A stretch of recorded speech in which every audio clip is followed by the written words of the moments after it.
Boom. We are live, folks. We are live and back at it again. It is a Monday, the Monday after what was a crazy weekend in wrestling, a crazy week on this channel. Me and this guy ran through a couple marathons, but we're doing it again. I will remind you, we are the Wrasslin for Life Network. We will have your live coverage, your alternative commentary to WWE RAW tonight as we head towards Money in the Bank, as we deal with the fallout from Night of Champions. So much to get into. We got a man with a new gold strap on his shoulder, whether you love it or hate it.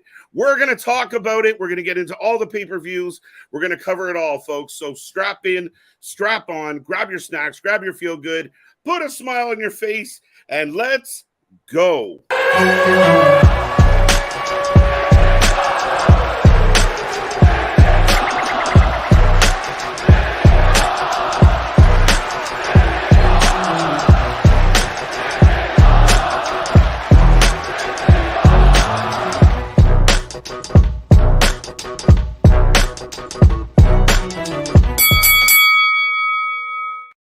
Ding, ding, ding. We are live. We are live. We are live and back at it again. We are the Wrasslin for Life Network. We are the channel that covers more live wrestling than any other YouTube channel out there. And we think we kind of do it better than most. So, folks, this is what we do. I hope everyone else has kicked off your week on a good note. We're going to cap off Monday with 3+ hours of Monday Night Raw. Of course, there's a new champion. There's lots to talk about coming out of this weekend. But who's going to do it for you? Well, it's going to be me, Mr. Every Night KJ White, and this guy. Ladies and gentlemen, boys and girls, children of all ages, the Wrasslin for Life Network proudly brings to you its YouTube tag stream champions of the world, the Every Night Delight KJ White. I am Big Nick, and ooh, baby, I like it raw. Yeah, baby, I like it raw. Yeah, man, it was a crazy weekend. Speaking of Raw, it's been a Raw run for a couple days here on the channel. Man, we watched so much wrestling this weekend of varying degrees of success, enjoyment, and pleasure. And we will, yeah, and we will get into it. I see people filing into the chat as we speak. So, folks, if you're new here, make sure you like, subscribe, check all our links below. We are on Twitter, Discord, TikTok, Instagram, more coming your way, more fun stuff coming your way. But our bread and butter around here are the live streams, your alternative commentary to all the nonsense that is the world of wrestling. So we thank you for joining us. We thank you for being here. And before we get into the action and the actual kickoff of Raw tonight, Nick, Night of Champions. Technically a historical night, depending on how you look at it, but we got a new world champion. We had some title defenses. Lots going on. Well, absolutely. Well, it's funny you went there because I was like, well, speaking of nonsense, well, we could have been talking about we'll get there. We'll get there. But yeah, well, Night of Champions was a great show as a whole. Granted, the final moments of it, I think, really cemented it above and beyond. And that's what Saudi shows are normally good for is, you know, the matches will still be good in ring, not a ton of storyline, but we had a huge storyline change at the end of the show. But I still think I would say best show of the weekend. I don't know about you. I don't know about the audience, but I'd say best show of the weekend. Yeah, and I mean, I saw a lot of fan votes on different websites. I saw some, I'm actually going to take a I was going to say, I think we did a poll on the channel as well. We did a poll on the channel. The moment of the weekend or the ending of the weekend, 76% went with Jimmy's turn over anything. Actually, Callis Takeshita comes in at a 9%, which is 1% lower than Scott D'Amore going through a flaming table. So there you go. Almost more people care about Impact than the biggest storyline allegedly in AW. But anyways. Well, at least in this particular case. The other fan vote we did, Night of Champions came in at a 47%. Surprising again, I guess, with our fan base. Impact Under Siege takes 21%, and AEW comes in at 18%. I feel like NXT was a little bit of the overlooked pay-per-view of the weekend. I think it's a little redheaded stepchild. Yeah, I think a lot of people have come to the point with NXT, and obviously, you know, I did, where I just quit. I was like, I can't take it anymore. So people kind of have it stuck in their head that NXT shit no matter what they do. But as they're developing this new young crop, we're really getting some solid talent and outstanding matches. And I think NXT Battleground was that. I really enjoyed each and every match. Oh, absolutely. And this is when I guess I need to do what most dirt sheet writers don't do and actually retract a previous statement that I made at the end of our Double or Nothing stream, to where I actually said that Double or Nothing was better than NXT Battleground. I went back and rewatched them when we weren't doing all the things and everything. Okay. And Battleground was far superior. I think we talked about it before we went live. Double or Nothing was really a show of 2 matches. Yes. For me, it was the triple threat and the 4 pillars. I think did you agree with that, or did you have a different one for? I think a lot of people felt, and I kind of felt like it was the 4 pillars match. I think the 4 pillars match was good for what it was. I think it was I think with Double or Nothing, I got exactly what I expected. They didn't exceed my expectations in any regard. The matches leading up, FTR and Jeff Jarrett, and I know I listened to some reviews. I listened to some people say it's a really good show. The in-ring stuff was great. There was no issues. Yet right out of the gate, we had Jeff Hardy land on his face. We had that horrible spot where Saraya held the arm of Hayter so Jamie could kick the stairs clearly. Right. Yeah, there was weird moments. But for me, yeah, I think the 4 right around that 4 pillars match is where the energy picked up in the building. Anarchy in the arena, if it's not your cup of tea, you're going to hate it. But for what it was, as far as wrestling chaos, it was fun. We popped. There was more pyrotechnics. We talked about this, where there was more pyrotechnics in Matt Jackson's shoe than there was in the entire exploding ring match between Moxley and Omega. That's a problem. If they only had Matt Jackson's shoes for that exploding ring match, we would have got a poof. Oh yeah, you would have had some actual, flair to it. Mm-hmm. And I mean, again, for us, I think you're the same as me, where that guy comes out, kicks a guy in the face with an exploding shoe. We're kind of caught up in the moment. We're like, that's super cool. Now, the critical fans are like, well, that makes no fucking sense. And I'm okay with it not making sense. However, if the competing company does something that doesn't quite make sense, then let's call spades spades. You either like them or you don't. You can't shit on one for being, oh, we don't know why Brock Lesnar's beating up Cody. Well, we don't know why that shoe exploded. To this moment, what the fuck did he put in his shoe? Well, it's fair enough that you bring that up, because somebody actually asked a really interesting question in the chat, and I do want to acknowledge the chat as we've been rambling for a couple minutes. Roll call. So I'll roll through them quick so I can get to that question. But Sonic Boom, what up? Mick, what up? Damien, what up? There's us. Rocco, what up? Ronnie, what up? Mick again, what up? Richard, what up? GV, Jordan, Steve, what? Steve again. But no, X Mulder, this is the question that I saw that really was interesting to me, of why do you think there is so much hate by some in the community for AEW? Not this chat. So shout out of at least he realizes that we're actually unbiased. I actually have a theory on this, Nick. Fair enough. And well, he says legit or not as well. So valid or not, I guess. But go ahead. But I have a theory on why there seems to be a groundswell of hate towards AEW. And truthfully, I believe it's the diehard AEW fans that turned off a lot of people. Because the AEW core base, they don't want to hear anything. Like, they watched that show last night and they'll tell you, like, I heard a guy who's supposed to be a credible critic of wrestling rocking his AEW hoodie go, that Jericho Cole match was pretty good. They did a good job. Are you fucking kidding me? And I think that's the frustration. Look, WWE's the giant. They're going to have lovers. They're going to have haters. And you and I both have our issues with WWE.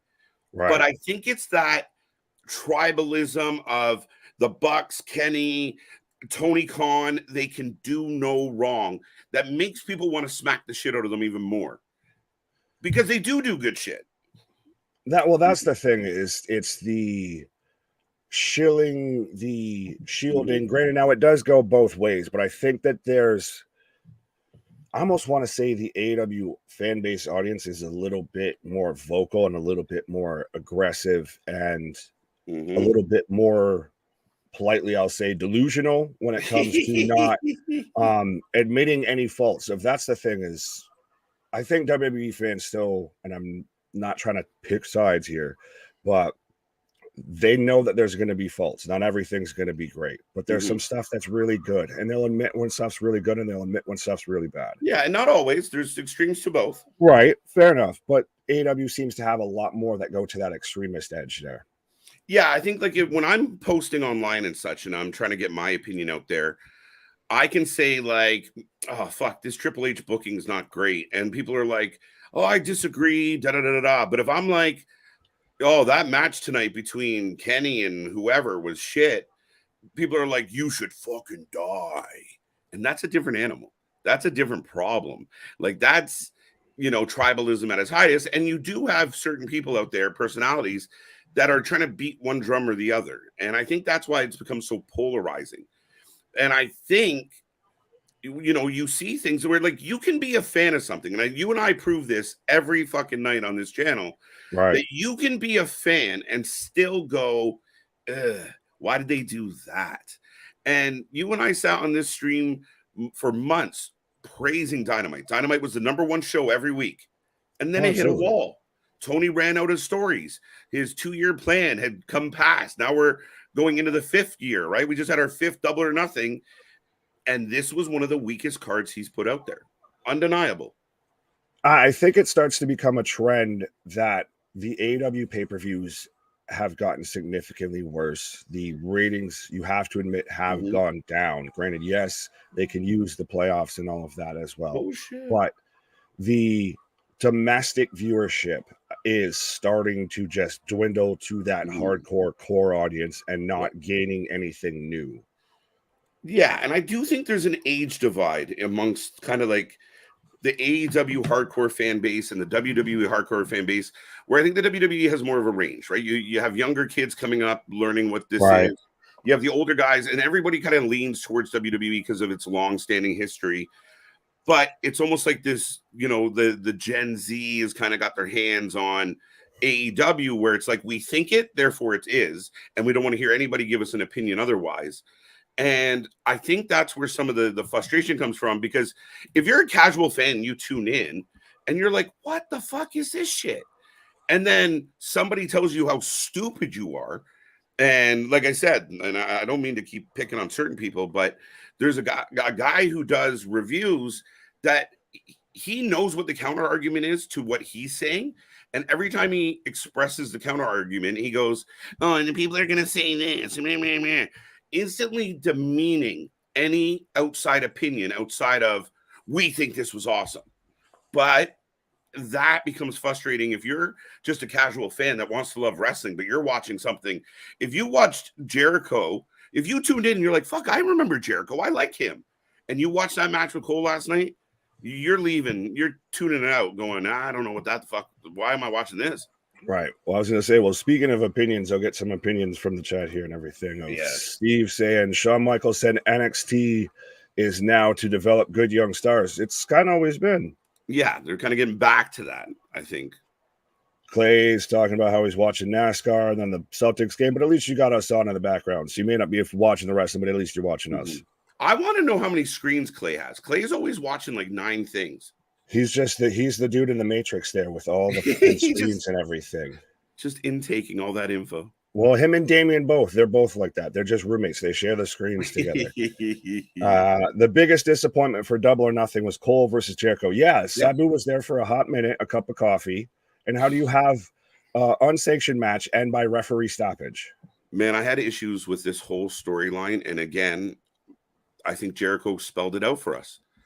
We come up with this program. I have 3 months in my head already of what we're going to do, and I do what I want to do.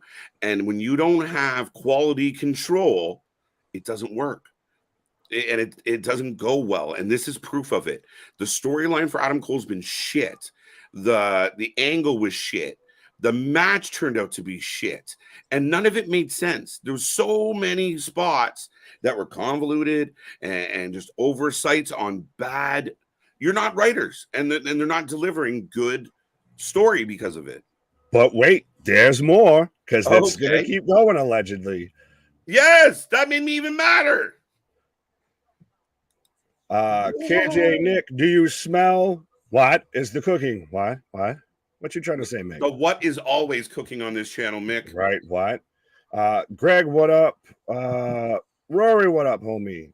Steve saying all wrestling promotions have lovers and haters. Yeah, Absolutely. but I think AEW goes a bit more to the extremists. And like we've said, Mm-hmm. they're more they're the guys that are like us that watch every bit of wrestling and everything like that, except they don't actually want to be told that their opinions might be wrong or can't rationalize that things might be bad. Yeah, and everything's going to have lovers or haters. Like, and that's where I think we fall into a nice spot, because I can watch Anarchy in the Arena and go, this is the furthest thing from, where people jump in and they're like, AEW, real wrestling. And then I see Anarchy in the Arena and I'm like, you guys are fucked. But I enjoyed the match. Somebody in the chat last night pointed out, you guys popped a lot during that match. Yeah, because it was fucking carnage. But as long as I'm having fun, I can get behind it a little bit. But I think, and actually MJF, the champ, the man, the best fucking press conference in the business. His now press conferences are can't miss. Oh man, they're worth the watch. But he made a valid point that I didn't even really consider, where the people that are vocal, or the fan base within AEW, it's like 7% of the audience. Oh yeah. Right? And that becomes a silo. Like and as casual fans, if you're scrolling Twitter and you see all these militant AEW fans, it kind of turns you off. Oh, absolutely. Yeah. The wrestling fans on social media, it's actually 7% of the audience. But MJF laughed when a reporter asked him if he's fighting at Forbidden Door 2. Well, MJF's made it very clearly known his thoughts on New Japan. I won't lie. I like New Japan, and I even chuckle when he's like, it's like an indie fed, man. Oh my God. The shit he says with Tony sitting next to him, and Tony's just a fucking deer in headlights, just staring at him like. And the fact that he told his boss earmuffs, could you imagine Seth Rollins or Roman or fucking anybody like saying, hey, Trips, earmuffs? Trips would lean over and smack him in the back of the head. Pardon? Right. Well, still, granted, it does play into his character, and I do like it. But my whole thing was just imagine if Tony actually did it. That would have been the biggest. What the f are you doing, Tony? You're the boss here. If he actually turned around and earmuffed while MJF was talking. That would have been even funnier if he did it. I would have fucking died. Mick, I have kind of heard this rumor floating around. Granted, you said Tampa, but they're in Albany, New York. But yeah, that Tommaso Ciampa is at least in Albany, New York, and might return tonight. Listen, I'm all for a Tommaso Ciampa return. I mean, dude, we talk about having KO and Sammy still your WWE Universal or Undisputed, World Tag Champions. I'm all for like a DIY reunion. They can go up against Sammy and KO. There's talks about Judgment Day are on the prowl tonight. They're going to be a prominent part of Raw. Of course, Imperium still lurking around. Things are building. I like it. And I know people get impatient, but things are building nicely for the WWE. And if you recall, it was around this time heading into Money Bank last year where the WWE had all the changes, and all of a sudden the last part of the year was fucking beautiful for them. So absolutely. I'm hoping for the same. Right. Bobby, what up? C Money. So I'll click on this because we love C Money around here, and I think he figured out exactly who you're talking about, but I'll let you read it. In his absence, I'll defend JD from New York. He was always really cool CGI car, and he drives to the show. So it nullifies any counter argument. Listen, I don't know the guy. And I know I've taken some comments or pot shots at him. Here's my take on it. We are anti-tribalism. We want to kill the negativity. We built this channel on positivity. And I'm okay. Like, listen, I listen to Jim Cornette. Every minute of Jim Cornette puts out, I listen to it. I listen to Busted Open. You go through the list on my phone of podcasts that I just listen to because I want to know everyone's thoughts. I want to take it all in. And then I want to give you guys the most informed opinion I can offer. But when I see a guy do a Raw review with an AEW hoodie on and he just hate watching, and I'm fine if you hate WWE and you don't like what they're doing. But then when you watch on Wednesday and you don't hold it to the same candle, you don't hold it to the same standard, then I have a problem as a fan. He's done great. He's built an empire for himself. Kudos to him. But It's bullshit. He screams and yells because it gets reactions, and he goes after the WWE fan base because it's a bigger fan base than the AEW fan base. And half the time, he's telling you guys, this is how things are, and he doesn't have a clue. He's talking just as far up his own ass as a Dave Meltzer is, where it's just like, I think, therefore it is. He doesn't know. He's not in the rooms. He doesn't have sources telling him. He's just talking out of his ass. And again, the problem is, hold everybody to the same accountability.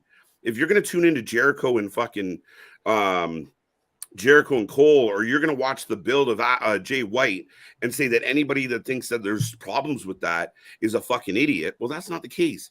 People that disagree with us all the time. You're not idiots. We just don't agree. Some of the comments or thoughts are dumb, but we can work with that.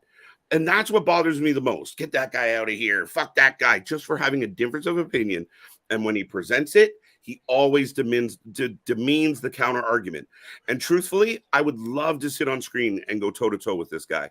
He couldn't handle it. He's just a little guy. Well, and that's even though just between you and I and everything. And granted, we've changed some of the fans' opinions. They've at times, weighed in and helped, prop up an idea that we haven't even thought of. But even you and I are, with you add in CJ or Cliff or Luna or anybody, none of us ever fully agree on everything. No. And it's the back and forth and the still finding a mutual agreement place there, a neutral spot is what, like you said, if this being nothing but a channel about positivity and just trying to really get the best wrestling product out there. Yeah. Yeah, enjoy the wrestling, guys. It's like tuning into your favorite sports team and just being angry the whole time watching them. I fucking hate these guys. They don't do anything right. Like, it's tough, man. You got to enjoy the wins. And yeah, WWE makes a lot of fucked up choices, and we don't know where they go. And we sit here, and we used to more than we do now, but just you find a lot of flaws, and that's fine. But we're going to do it for all the companies, and we're going to watch all the wrestling. People are like, I don't watch Impact. It's shit. Well, you're missing out because, Friday night was a really good Impact show, whether you love it or hate it. NWA, GCW, XPW, there's something in there for everybody. And we believe that if the IWC can just come together, enjoy the wrestling. You can love, you can hate, but you don't have to kill each other. You don't have to tell each other how fucking stupid they are and they should die and their kids should die and they should be burnt in acid because they don't like your favorite wrestler. That's my fucking problem. That's my issue. And the guys that are beating the drum, causing that tribalism, the JDs, the Meltzers, these guys that just won't let it go, that's my issue. Even a Cornette will go, that was good, once in a while. Yeah, a little bit. And now I feel like all I can say after that is, oh, my brother, testify. Sorry, appreciate to start the show. Right. I'll effectively kill 30 minutes. Savage, what up, homie? I got to rapid fire through some of these because we're about 4 minutes left before 8. Crazy weekend in pro wrestling. Yes, it was, my guy. What up? Savage. Ooh, yeah. Dig it. AW was a shit show, bad storytelling, and how dare they shut down Jade's streak, I'm assuming is what you're trying to say, for a random championship reign. They could have just built to it. And it's the same thing, like I'll talk about this quickly with the 4 pillars of now where you go with MJF. Now you could have just had that. You could have had singles feuds that all build to the 4 pillars match versus start out of the gate with a 4 pillars match. And now you have to work backwards. That's terrible, horrible booking. Absolutely, Nick. And here, let me ask you guys a question. Everybody shows up to most movies knowing the outcome. The hero is going to win, right? If you're going to whatever the movie is, the hero is going to probably win at the end. But what's a better movie? Hero shows up, wins in the first 5 minutes, or you watch the hero go through some shit, overcome some shit, become champion. Hard times, baby. Hard times. You got to work for it. Now, it doesn't always have to be as drawn out as a Cody. But again, we all knew it was going to happen. So Tony just handed it to us. And I felt it was too much easy. Yeah. Well, and they had a really good story going between MJF and Darby. It was really kind of that Flair, Dusty, other side of the track story going. Dino, man, what up? Mick even letting everybody know, if you're new here, you need to be a friend, tell a friend, like, share, and subscribe. What? Yeah, join us. Great O'Con makes him pop. Yes, sorry. No, that's fine. That was funny as shit when he said, "Oh, Great O'Con, I like that guy." I thought that was amazing, and I know exactly why. Like knowing the man we're dealing with. Right. Well, and still, it's just this man tearing through every single reporter. Like we've said, there's 3 things you need to watch when it comes to Double or Nothing.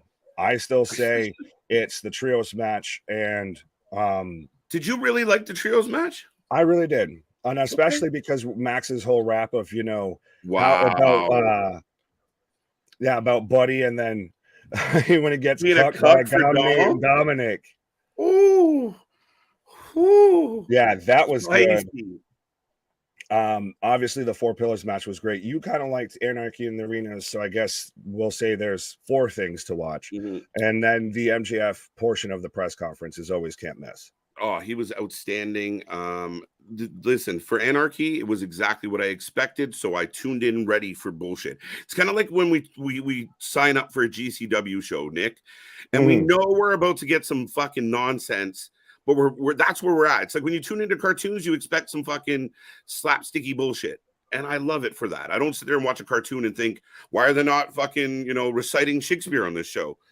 But the ending was very meh. Takeshka's your big shock. Yeah. Maybe to the 3,000 people that were in that ended like a dynamite. Without a pop. But then again, that tells you how the way that they booked their dynamites. But yeah, that crowd sucked. But Kevin, what up?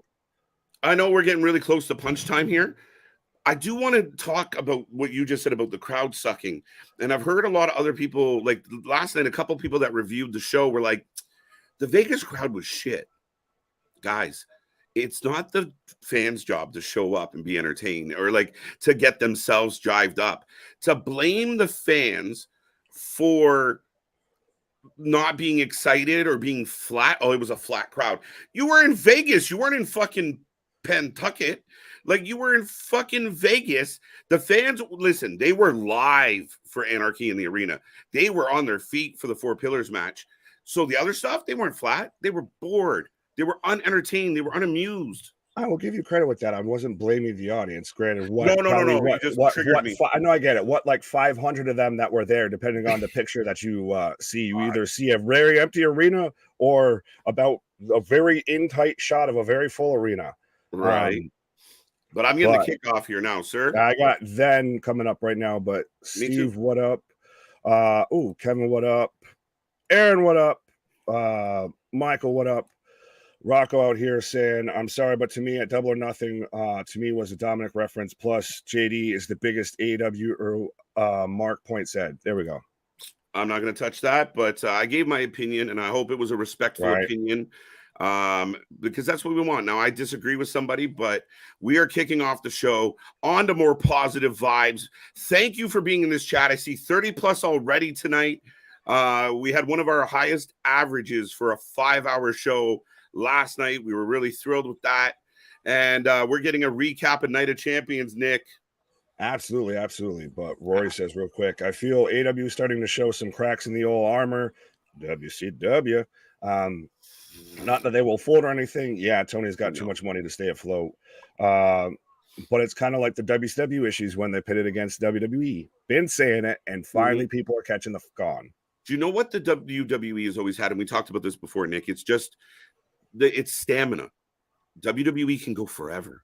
And it doesn't matter if everybody in the, like we said, in the 7% of wrestling fans that tweet and get on Instagram and bitch and complain, they know that 93% of the fans are going to show up and stack buildings like they did in Saudi Arabia, or stack buildings like they're doing in London or in Canada or anywhere across the. You're not tuning into empty buildings for WWE. They know their fan base is there. They don't always treat them as they should, but it's just longevity. Okay, you can have one really big show and you can do all the spot booking you want, but you're going to fizzle out if you do that with us, because we got time. Oh yeah. Well, I know firsthand that, people that went to Battleground last night, they sold so many extra tickets because they were thinking it was, because of the sellout and everything like that. They were packing them in that. Yep.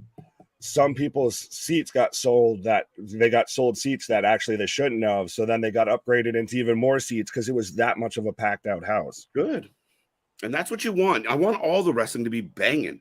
I don't like the fact that nobody's going to AEW. I think that's where we get mad at AEW is you could do better. We know you can do better. We're right there with you. Right. Do better. Unbroken, what up? Michael, what are we arguing about? You can just go Nothing. rewind. Yeah. Now we're getting positive now. We're not arguing about anything yet. Right. Early. X Mulder, any idea what's going on with Alexa Bliss? Nothing. And creative, possibly. I think it's a bit of that. I think it's a bit of time away, etc. I don't really know. I don't want to speculate. She had some health issues. She stepped away. Bray's going through some shit. The last time we saw her, they were hinting Uncle Howdy and Howdy. And Alexa having some type of connection. I don't know what the fuck they're going to do with Alexa at this point. They may have buried Bray, Alexa, and Howdy permanently, and good luck to bringing them back. Right. And we are kicking off Monday Night Raw with the new World Heavyweight Champion, Seth Franklin Rollins. I think if you pause up and count to 5, would be perfect. Okay. Uno, dos, tres, cuatro, cinco. There we go. I love it. Because I got Rollins coming out now. Oh, I've got his music. Yeah, that's. Let me he's know up in the audience. Show him coming down the walkway. Yeah, he's coming. No, he's coming down the stairs. Yes. All right. So we're about there. We're about perfect. Yeah. Mick, yes, I do very much. Boston, what up? Boston, got to park the car in the Harvard Yard. It's time for Raw. What? Mm-hmm. Christ almighty, y'all talk a lot. This is, I guess, where I'll remind everybody we do have the super chat, the super stickers. We try and always get through as many comments as we can. But 100%, you want to make sure you read your comment. We read your comment, or if you want to just help support the channel, we do have the super chat, the super stickers. Yeah. Oh, that what? We're batting like 950 on the chat messages, but like even last night we saw almost 2,000 chat messages. Oh Lord. Curtis, what up? Wrasslin 4 Life fans, acknowledge KJ and Big Nick by slamming that like button. Absolutely, lad. Slam it. So Seth less eccentric tonight as far as his outfit goes. No cheat on his shoulder. He did until he goes like this, and it's does mother know thou weareth her drapes? You know, Ace Ventura, when nature calls and he's being a smart ass and he puts the fucking guy on his shoulders. Right. That's what it felt like with Seth. Like, do you like my cheetah? Do not let go. Do not pass. Do not pass. Right. But yeah, you're new world champion. Let his battle him herd all out. Why? For the 40 people here right now, I want either a thumbs up, flames, some type of indication in emoji form of how you feel about Seth being the first ever world heavyweight champion. Well, depending on how you look at it, but let me know how you feel about Seth taking this belt on. That lovely consolation prize there. It does give it as much validation as I guess they could give it. I will say that. But now, who's his first opponent? I know this is interesting to go right into that, but who's his first challenger? Where's this first story go? I don't know. That's what I kind of like. Like, I mean, lots of rumors. Finn Balor, Gunther's Drew McIntyre. What are you doing with that belt? I put Drew on the vote for the channel tonight. I'm just going to revisit that real quick. But 55% said Drew McIntyre.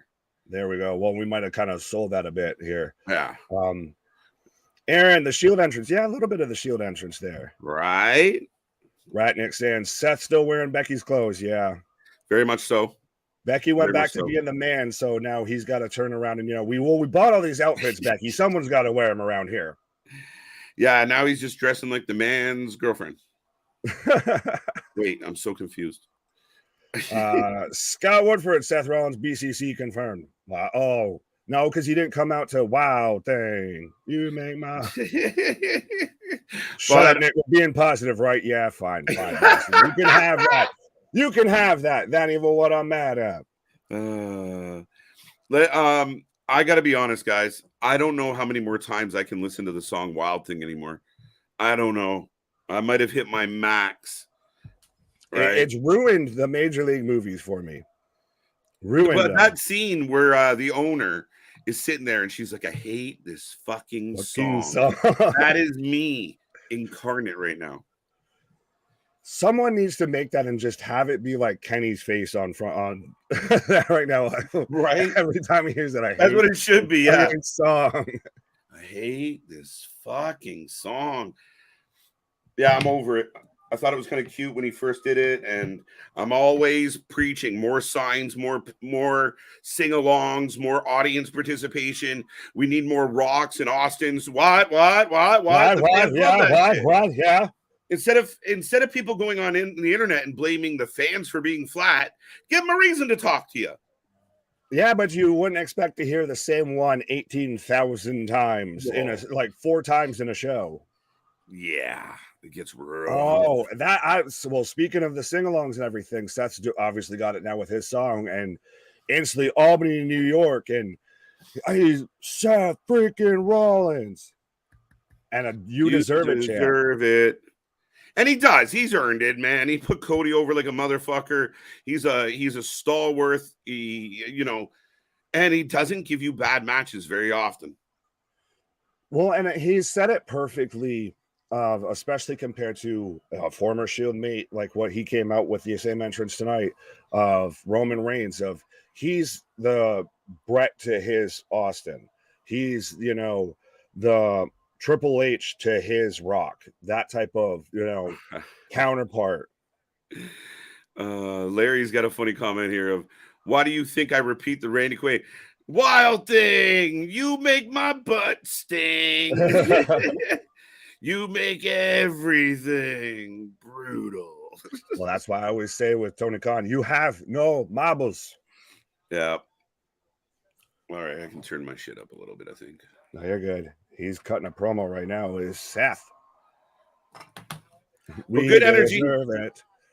We deserve it. We deserve a fucking champion on a fucking Raw. It's amazing. Right. Raw is Rollins. It really is. When Roman Reigns comes down that ramp, everyone will acknowledge him. Yes, that is true, Terrence. Well, no, Jey Uso won't anymore. Either will Sammy Jimmy Uso. Jimmy Uso. God damn it. Well, then that begs the question: did the Usos completely split or just one? They're not done yet. It's just one, right? Because but you even have the thing of, what if they're it's highly unlikely, but Jey pleads the case and they try and things got out of hand, but we're family. We'll make this work. Highly unlikely. And if it happens, I'm going to think it's a ruse, Nick. But overall, we don't have a clear answer. Jey had to get pulled away by Jimmy. Absolutely. Well, Seth right now is saying he wants all the fights. That's us. Right. We want all the fights. Let's go. 19th century take on all comers. What? Pause. Like the vaudevillains of the YouTube. Right.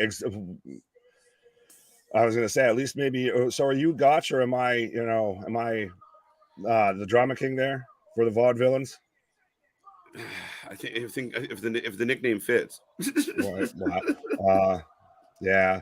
Albany is the pits, the New Brunswick of New York. I can't confirm with Canada's aspect, but Albany is one of the bigger cities I was close to, and it was still 3 hours south of me. But yeah, I like New Brunswick.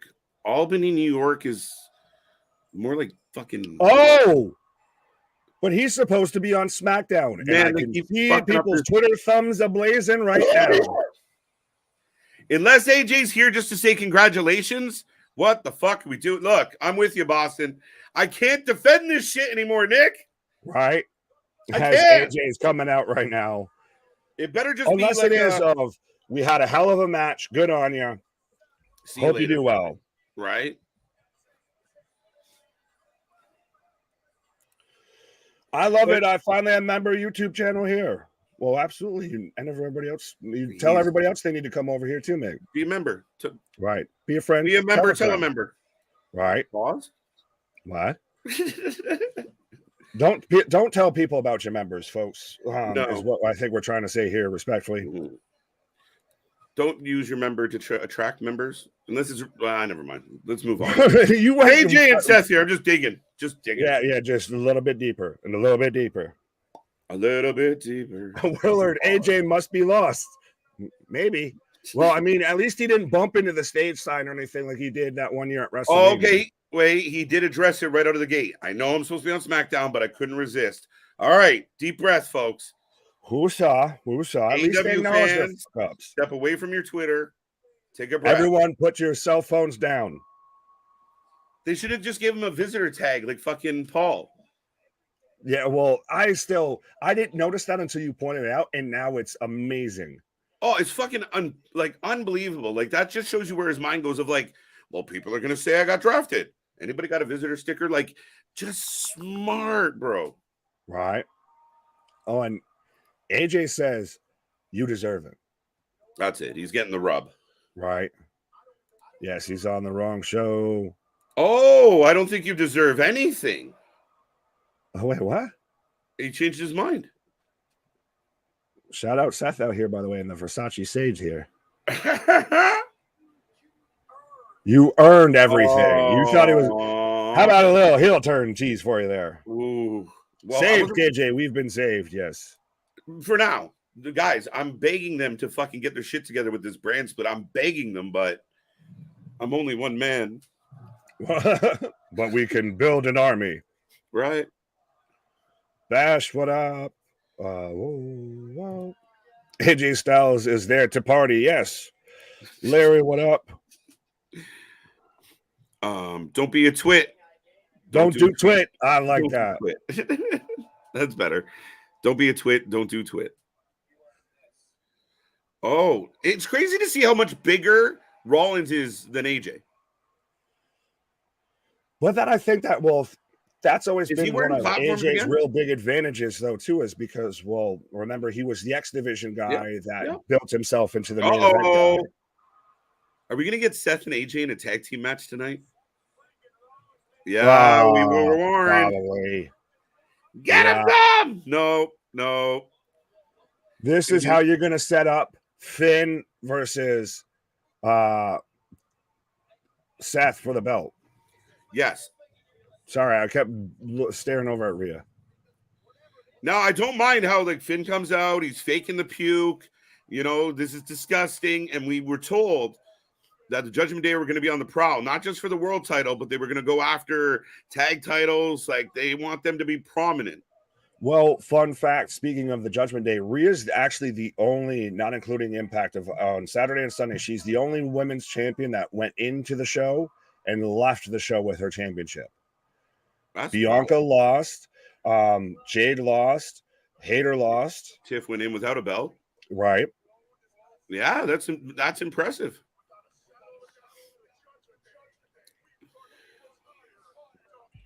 I don't know if Damien I'd say that because we run the entire WWE and now cue the Judgment Day music or the Bloodline. If the Bloodline comes out, I'm leaving. I'm gonna take a break. Just take a pause. I want to see them, but on Friday. Save it for Friday. But now, because of the ending of Night of Champions, Friday Night SmackDown is can't miss. Yeah, no, I really, really want to see Friday. I heard other people, even guys on Busted Open. I can't wait till Friday. That's what they did with Friday. That's beautiful. No SmackDown wrestler wrestling on Raw. Well, we have Rhea out here with the SmackDown Women's Championship as well. Well, we haven't figured that out yet either. Right. Michael Harper, you're wrong. What are we wrong about here? I have no idea, boss. You are wrong. Never. You will be judged, bud.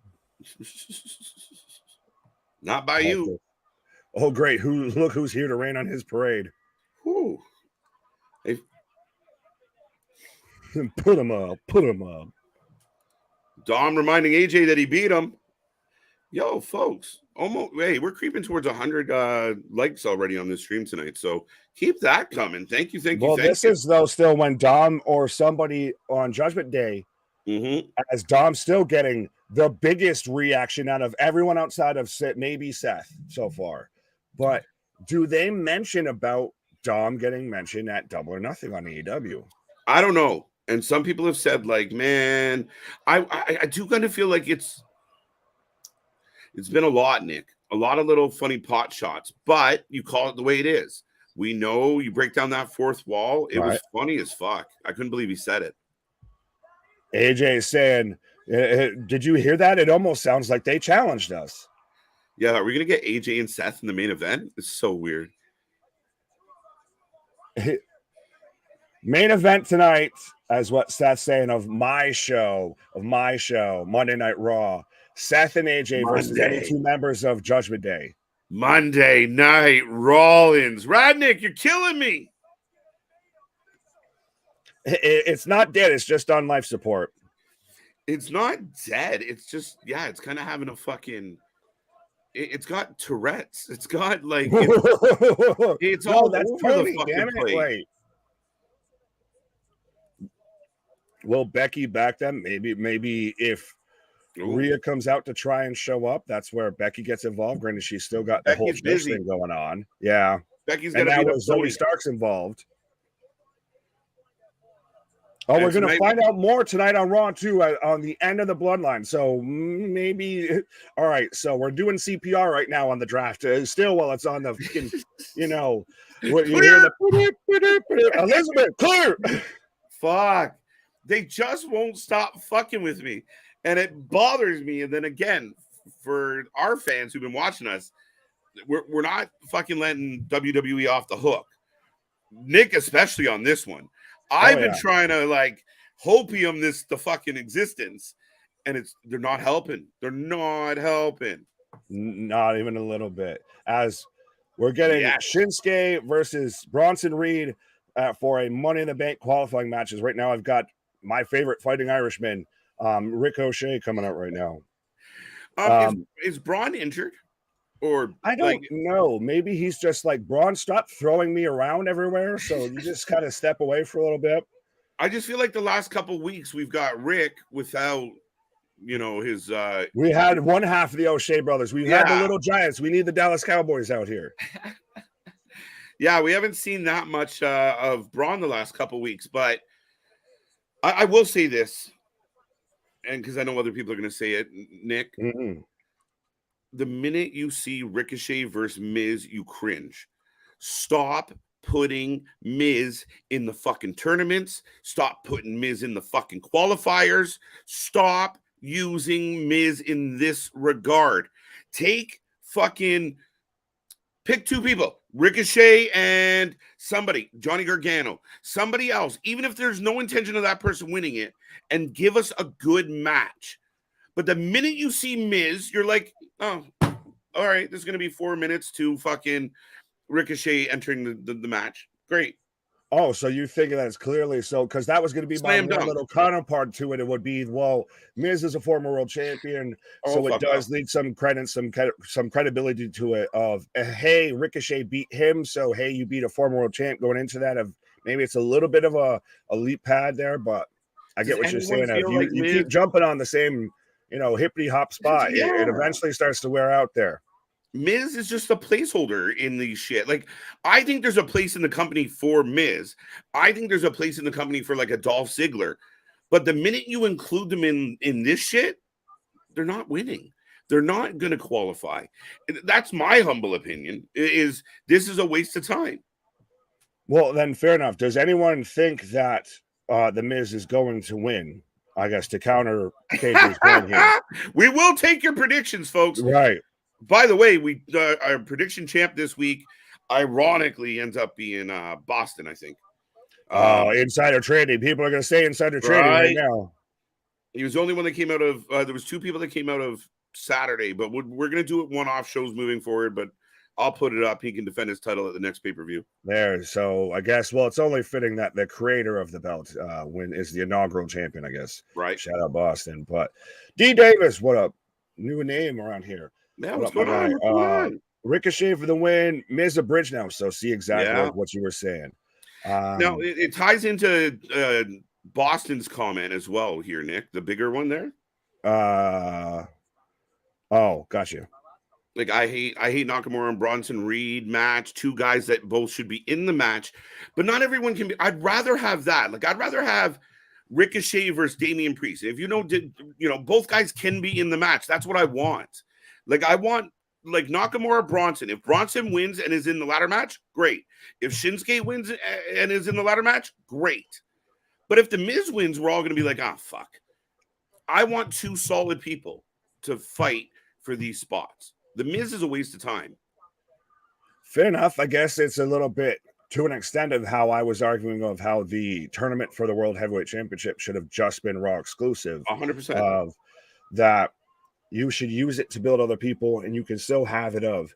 You can build feuds out of this of, say Ricochet goes over Damian Priest, and now they get a little bit of a feud going past that, leading up to the match, or even maybe Damian costs him at something like that. Well, I think it's Rory says it best here is Miz is just an enhancement guy now, nothing more. Yeah. Sorry, Nick. They go back to Pierce, and I will give them credit. He's on the phone saying, like, AJ really I know he's not supposed to be here, but he really. So they're trying to save the draft, guys. Pierce is fucking. That's not going to look good on doing that on camera, but. Right. If you just tuned in, it's not what you think. Right. I swear that this isn't rigged. I'll be a fighting champion for the people who acknowledge me. You don't start using the acknowledge me. F the annoying Miz, says Vance. Pause. Everybody's taking Ricochet, Bastan, make Miz a mouthpiece. You could. A-Town, what up? Miz is the type of guy now that if you gave him, like, and they've tried it before with the Miz, but if you put a couple good people around him and kind of let him be like the mouthpiece of a tag team or a faction. Oh, who's he talking to? Is it Trips again? Gotta be. So at least, guys, you might not I will make it official for tonight. Yes. And the haters might hate it, but at least they acknowledge that there's a brand split. I'm okay with it. Can you guys, like, I don't know if I'm crazy, fans. You let me know. No, you're good. The other F word you can't say on YouTube. Yeah, well, sometimes we let it it kind of happens naturally. I think there's like a tally meter that you can't surpass. Anyone remember Pierce when he was actually a wrestler? Yeah, Scrap Daddy, 100%. I was jazzed when I thought we were going to get him coming in for a match versus Roman. It would have been I thought, Destroyer, let's do but it. yeah. When they teased that, I thought it would be really nice if he got a couple false finishes. Not to be the case.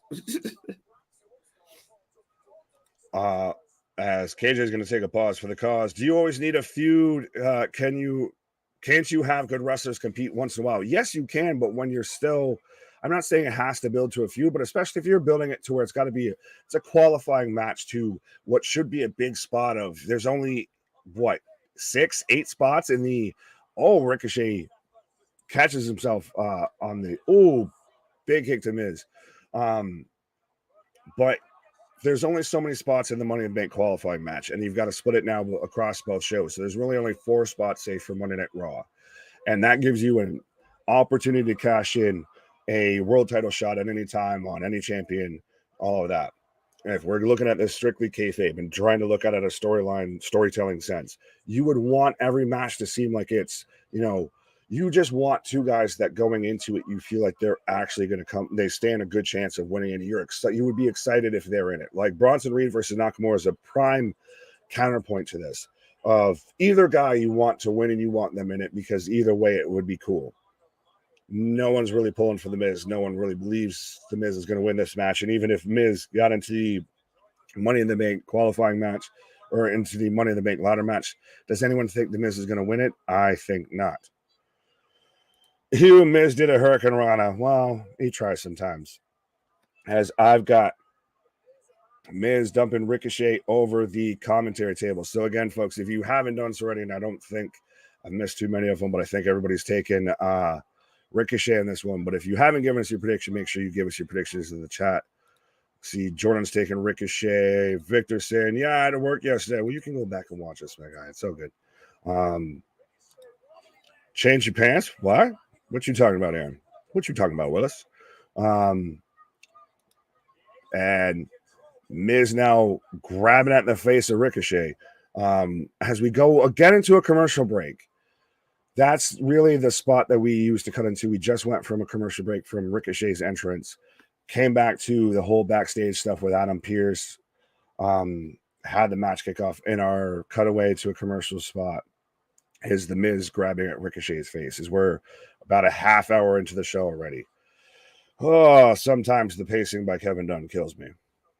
Ricochet. And then Aaron's now, let's go Miz. Curtis got Miz, so I sparked up. I rallied up the few Miz supporters that are still going. Miz for the W, JV. So see, I rallied everybody up. Now we got 3 people cheering for Miz. For the W is a 2-time Money in the Bank winner. Yeah, no, I don't want to see it. Miz sucks. Michael's taking Miz. So now we got 4 people pulling for Miz. Ricochet has been in the Money in the Bank ladder match, though, so I don't know if you can say they hate high flyers if Miz wins this. No one was saying that at all. No one's saying that they hate high flyers at all. It's just one of those of, I think the Miz's time right now, as being a main card guy, or not a main card, a top of the card guy. There's not any more tread on that tire of trying to build a potential with him. He is what he is at this point. Unless he takes some time and goes away, they try and rebuild him, do something with him. Ricochet, guys like Nakamura, Bronson Reed, they still have enough tread on those tires if you can really kind of get behind them, of them still getting a bit of a push, a bit of a rub, a bit of a believability to them potentially winning the Money in the Bank briefcase. Miz, not so much. And it's not just fully a Miz thing. There's a few other guys, example, like KJ mentioned, of Dolph Ziggler's one. There's a few others, like Corbin, I would say, is one as well, that if you have them in this match, I don't think that they really stand a chance of winning it, and it takes a spot from somebody that would make it seem that they have a chance of winning. That's what made all those NXT ladder matches, as we are in commercial break right now, folks. That's what made all those NXT commercial break. Why did I just say commercial breaks? Those NXT ladder matches feel so special, is because anybody stood a chance of winning it. Yeah, and I think here's the if you want the comparable in my head, the Brooklyn Brawler wasn't in King of the Ring qualifying matches very often that I can recall. It was always 2 guys that potentially could go on to advance in the tournament. You know what I mean? Like they Brawler served his purpose. He was a jobber, but when they were doing something special, that's all I want. I think they're gonna. I'll be shocked if the Miz wins this. I'm assuming they want Ricochet spots for a ladder match at Money in the Bank. Oh, absolutely, absolutely, 100%. Plus, we might get Logan and Ricochet saying hello to each other again. Do you think? Well, yeah, that would be interesting. You'd have to have Logan in a qualifying match, I would think, or unless he's just added in, and then he just comes off with this spoiled entitled douchebag, which, I mean, he is, but. Is he on a roster, Logan Paul? Was he drafted by somebody? No, I don't know if he was eligible, quote unquote, for the draft. Yeah, I honestly don't know either. That's a valid point. I think that my early pick was if Logan Paul's in this, he's going to win it. Right. Crossbody by Miz for a 2 count as we're back from commercial. I know who's not going to win it. Austin. When I see the Miz, all I can think is MTV Real World. All I think is the terrible diva show shit where he was the host of that. Listen, at times Miz has been good. His career just didn't mature, age the way other big names did. Right? He kind of got lost in the middle, lost in the shuffle, lost in the generation of 50-50 booking. Well, and it's not even just a him thing. It's not like we're not out here just ragging on the Miz. Which, by the way, Victor's saying he went back and watched our reactions and all that about when Statlander came out and everything. What up, homie? But where was it? Yeah, Rory brings up, defo, whoever Corbin faces is going to win. Because you brought up Ziggler, I mentioned while you were on your little pause there about how Corbin's another good example of that. Unfortunately, there's really the good faith with the fan base. Those tires have worn thin. Yeah, there's only so often you can see somebody booked in a certain light where you kind of why? The Miz has been booked in such a way, Corbin's been booked in such a way that, I mean, even if he did pull off the win, I'm not thrilled about the idea of him being in the Money in the Bank. Nice move by Miz, though. Right. Vince loves the Miz. He does everything he asked to do for the company. There's always that. Why you could get a surprise win? We all know this company plays favorites. All companies play favorites, folks. Don't kid ourselves. Right. He is a good. True. He is 100% a company guy, but I think that's why he just feels like so much of a WWE product. Right. He's low rent John Cena. John Cena.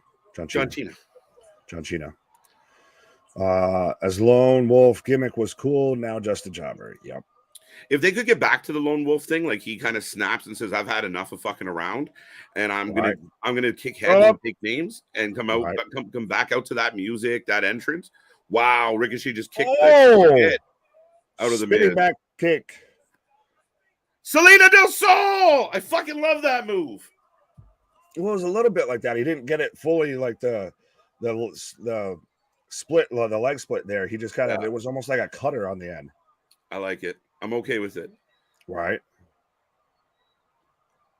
This man could just jump and catch the briefcase there and just be like, fuck this match, I win. 7-year itch. 3 count. Miz is having a good match. It was a fun match. It was exactly what it was supposed to be, guys. So as much as I kind of foo-fooed the idea of Miz being involved, the match worked out the way it should. Ricochet looks like a star. Oh, yeah, absolutely. And he's going to fit perfectly in a ladder match. Yeah. In a Money in the Bank briefcase. And he's got a little bit now. You've got a little bit of to where people want him. Yeah, that's Kalisto's move. You've got a little bit of people that I included that want to see him get a push, see him get a rub.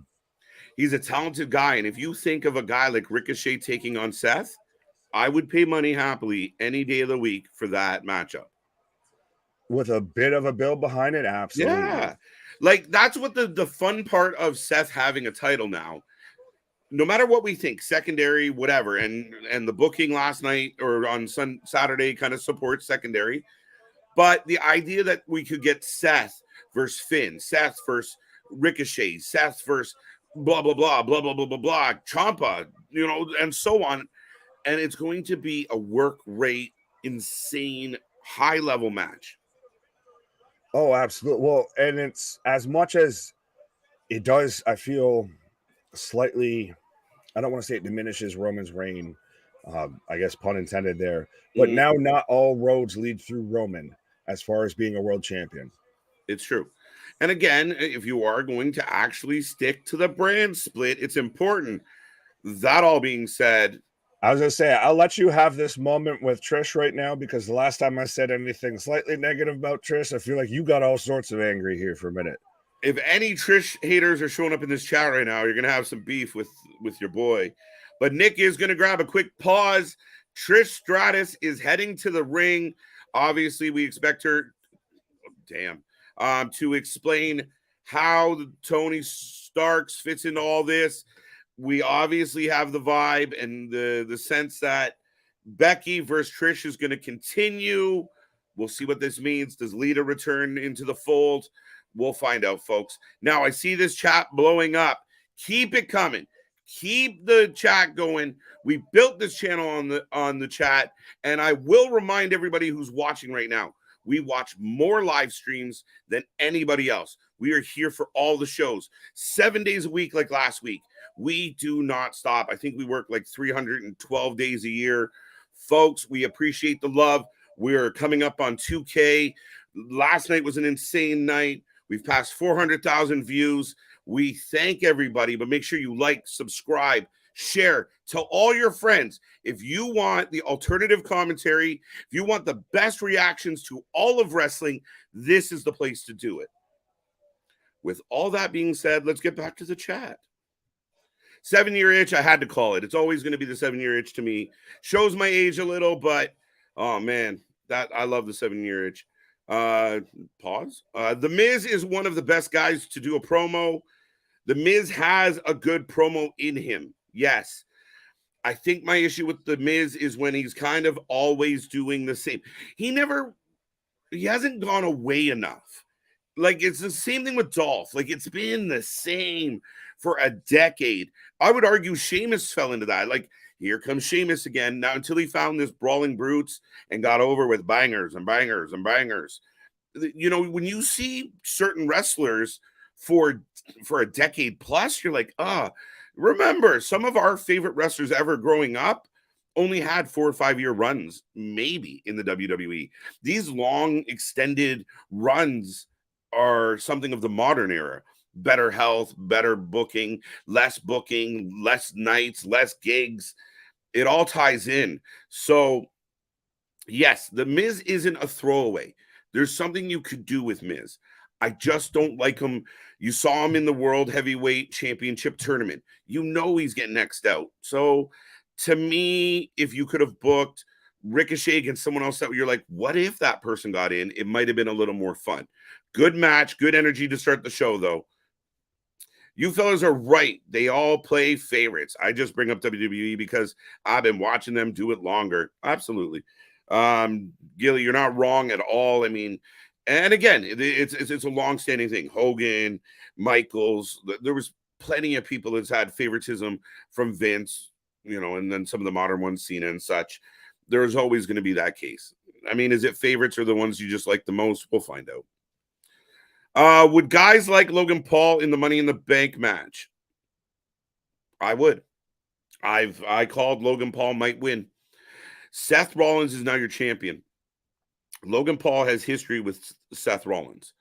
If Logan Paul wins the Money in the Bank and harasses Seth Rollins until Mania-ish, it's not bad. He is arrogant. He's a great heel. He's a prick in real life. And if he takes that Money in the Bank's briefcase on Flagrant, or is it Flagrant? No. What's his fucking show called?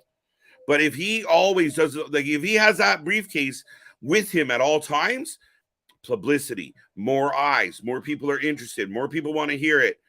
I kind of like it. I can't believe I'm saying it, but I kind of like it. Speaking of liking it, Trish Stratus is in the ring.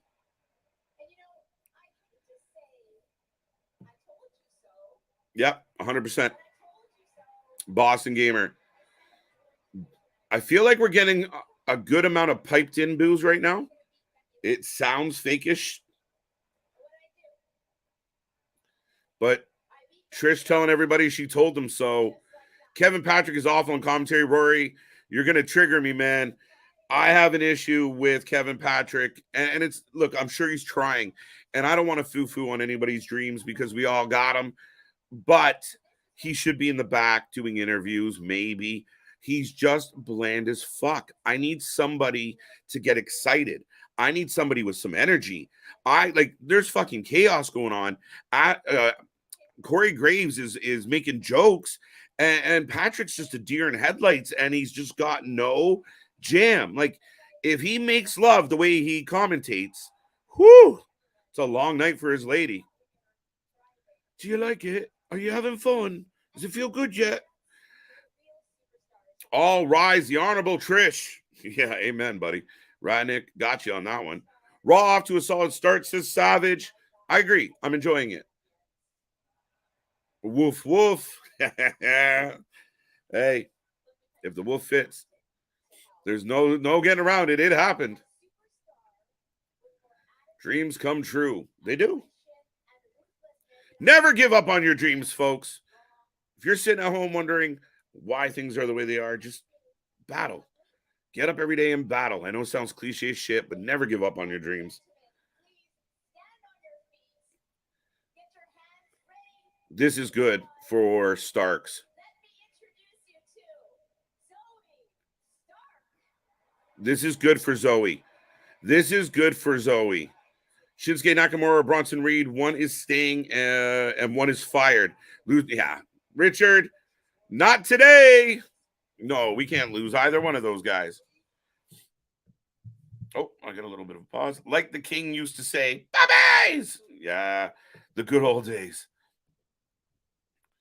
What's up, Haseen? How you doing? Happy Memorial Day. Yes, to all our American fans out there. And Big Nick, happy Memorial Day. Not a holiday in my neck of the woods, but c'est la vie. We had ours last weekend. Oh my God, they killed they killed Bill Becky. Zoe looking good. And her with Trish is good for Zoe. This is how a vet gets a up-and-comer over. Gives her validity. Makes her matter. And now we're getting some genuine boos.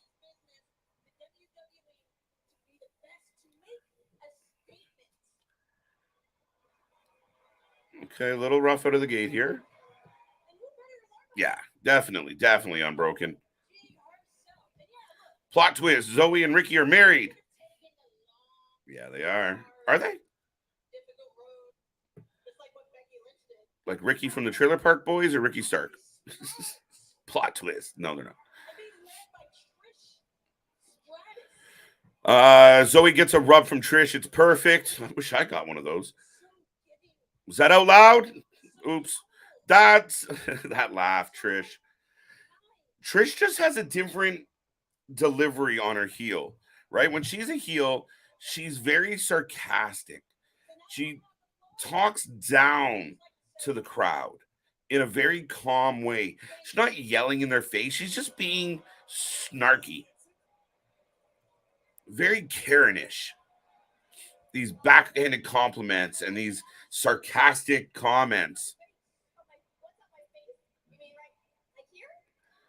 Oh, they're talking about the big purple bruise on her face. Zoe Stark saw a ghost who's teaming up with Becky. Lita? I hope not. Maybe we got someone else involved. Candice LeRae, maybe? Nah. Whoa. I'm kind of happy that ended, though. Wasn't my favorite. Oh, Kill Bex. Becky's still wearing the outfit that she got beat in the other night. Nice. Becky walks out and says, Zoe, I'm going to ruin your life. She's still in her gear. She flew back from Saudi in her gear. I think it still has blood on it, actually. Becky wants a little bit of action. I'm okay with this. The crowd's cheering. Zoe running out to confront Becky. Eats a fist. Bad choice. The lighting in the arena makes Trish look like she was... Well, she got a big bruise. She got kicked in the chin. Don't you dare, Unbroken. She can't remember her lines. Botch. Yeah, look. Wow, Becky flies through Trish. Kicks Zoe back down. Double leg. And Zoe gets on Becky. So who's coming? Aaron, I like it. Trish is the new Bruiserweight champ. Bobby jumping into the Battle Royal tonight with a little bit of face fuchsia poop shape. Face fuchsia. That's one of my favorite ones so far. Face fuchsia poop shape. There you go. Becky gets laid out by Stark. Yeah, the promo was a little clunky. Speaking of a little clunky, I was going to say, speaking of clunky, timing on that one. Oh, I tend to be perfect always hopping in at the worst possible time. Well, I was going to say is so face fuchsia pink, whatever the hell that was, of like, see, we're just calling back to CJ with Cut the Shit. It's like a foreign language version of that. Yeah. So the crowd's not happy, and this is good for Zoe, Nick. Oh, yeah. She's the heavy, I guess, not to sound a certain type of way talking about a female, but she's the heavy to Trish here. She's the diesel to Trish's Shawn Michaels. What is it? Oh, big forearm to the face. And they stick the whole thank you, Trish shirt to her and do the, strike a pose. Mm-hmm. Tiffany could learn from Trish. She could. I think she's doing quite well learning on her own. And her big thing would be just being herself, Nick. Oh, shit. Indy Sure showing up, coming up next on Monday Night Raw. Is this camera angle necessary? I don't need this. Just I don't need the potential gust of wind and see up, Shanky or Sanga's, outfit. Up, got her kilt, as my uncle used to say. Well, and it's interesting. I'm not saying everybody's got to wear brand specific gear, but they're wearing all blue gear when they're on the red brand. I mean, it's a little counterintuitive there. Right. They're just sticking to our draft when I drafted them to SmackDown and everything. That's what it is. Well, it's funny, this comment about them being in the same outfits. I mean, it's almost like we bought these suits, are expensive. We're wearing them more than once. I don't care. It's because the plane that they were on from Saudi just landed after it might have allegedly, potentially, accusationally gotten stopped on the runway and everything. It's happened before. Yeah, it's true. Zoe Starks made a good decision aligning with herself with Trish. Michael, I like it. I do. I like this approach, Nick. Oh, absolutely, absolutely. And while we are on commercial break, I did want to, because you were talking about something, or somebody mentioned about Kevin Patrick, and you almost died. You almost killed me there with the whole Kevin Patrick making love intimacy moment there. But well, first, Richard, we do got the super chat, the super stickers. We try to get through every comment, but if we do miss it, we do got that option as well. I know we've missed plenty here, like the one that I mentioned here of Kevin Patrick and Excalibur and etc. We are the best commentary team doing it. I will say, bar none, the best wrestling commentary team you got going. Right. Well, and even Michael's out here agreeing with us all that. Oh, Michael, I love it. I love it. Absolutely. What? But now back to our regularly scheduled comments that are all Reggie scary programs. Well, well, no, that's tomorrow when we're watching NXT because Reggie's still on there. So true story. Kilts, yes, sir, Bob. What? I don't want to see Kilts. Right. I'm not even going to try and pronounce that name. I'm going to get in trouble. Trish body does look good in that suit. Very Catwoman vibes. Trish would look good in a burlap sack, guys. I'm sorry. That's just my take. Is that saying you're planning to put her in a burlap sack? Are you I'm gonna not fucking Borat? Are you gonna just Katie's gonna show up with a giant sack that says Acme on the side? Here, Trish, I need to prove a point to people that I said if you look good in a burlap sack. Here, let me show. Oh, it just happens to cinch the back. All right. Tiffany has a cool title.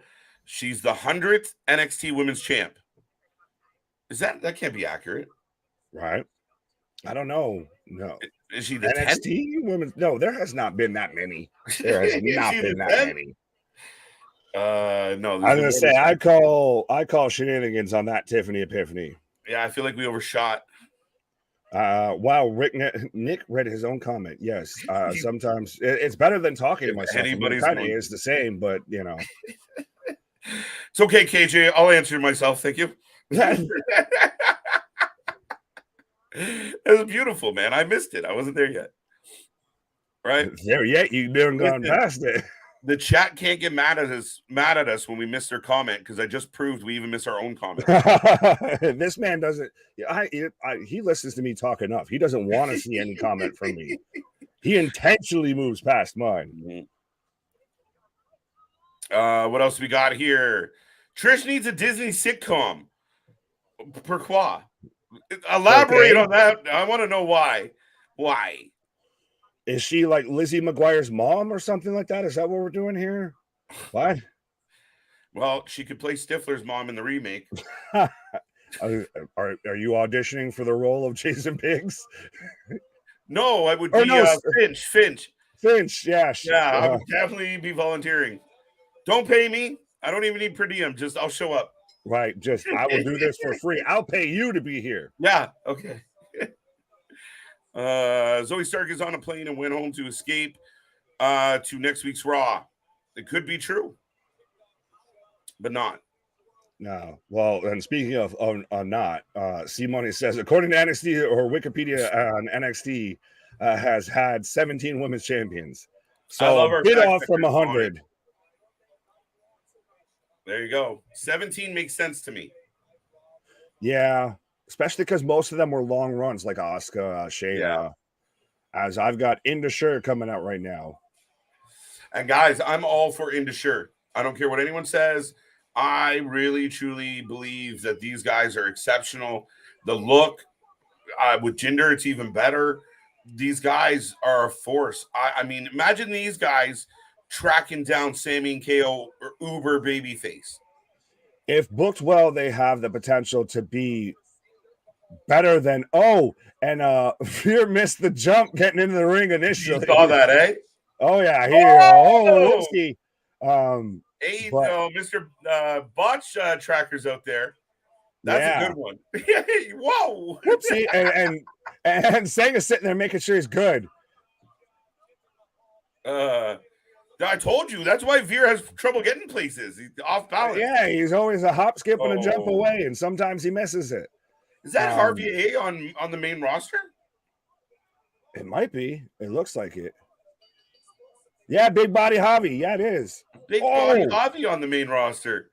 In a jobber squash tag match, because like I was saying, if they have the potential to be booked even bigger and better than what people thought they were going to do with AOP, or they have the potential to be the next hot topic Viking Raiders, to where they're just big heavies that get lost in the shuffle.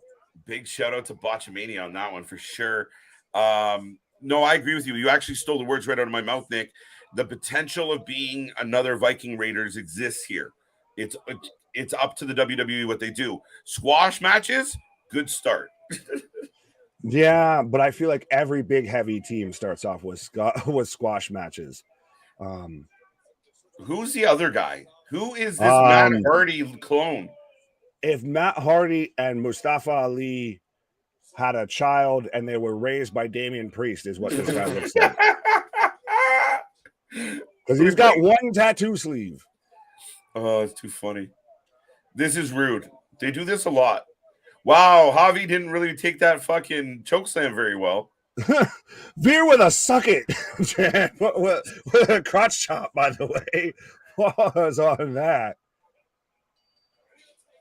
He's like, Trish is going to love me. This Jinder works really well on this role. Granted, Jinder is still can go in the ring. Granted, he's thinned out of, he's not quite, back knee Jinder anymore. But you still can't hinder the Jinder as a manager here. He's just sitting there. He was doing the Paul Heyman school of just ominously looking on of, yep, they're doing what they're supposed to. It's perfect. And you know that Jinder has enough clout that if he decides to slide in the ring and fuck with someone, you believe him. He's a big dude. He's a former champion. Everything about what they've done here is great. Just don't fuck it up. Don't fumble on the 50. Like, keep running. KO's wearing an Uso shirt saying we the ones. Shut the fuck up. Yeah, he is. Man. As Sammy's coming out here again with the duct tape shirt. But yes, didn't they do the same with AOP? Yes, they did. Yeah, they fucked AOP up bad. Yeah. And tomorrow night we will be here live for the TNAist of Impact of NXT's. I was almost going to say the TNAist of Impacts, but the TNAist of NXT's is we're getting JC Jane versus Gigi Dolan in a weapons steel cage match, a weaponized cage match. Weaponized cage match. So yeah, it's strap in and strap on. We got Gigi, JC going toe to toe. This will be the pinnacle of their rivalry. And I mean, people saw that tweet that Gigi was like, "Oh, I miss PK," referring to her real self, I suppose. And people are like, "She's leaving. She wants gone." No, I think she wanted more of this. Like, she wants to get back into who she was when she was that, right? Fair enough, less but also fluffy, more mean. Well, the babyface angle and everything has really not done her any favors. I feel not with the my little brother and the. That was sketchy graffiti, the rundown graffiti house and everything. Soraya?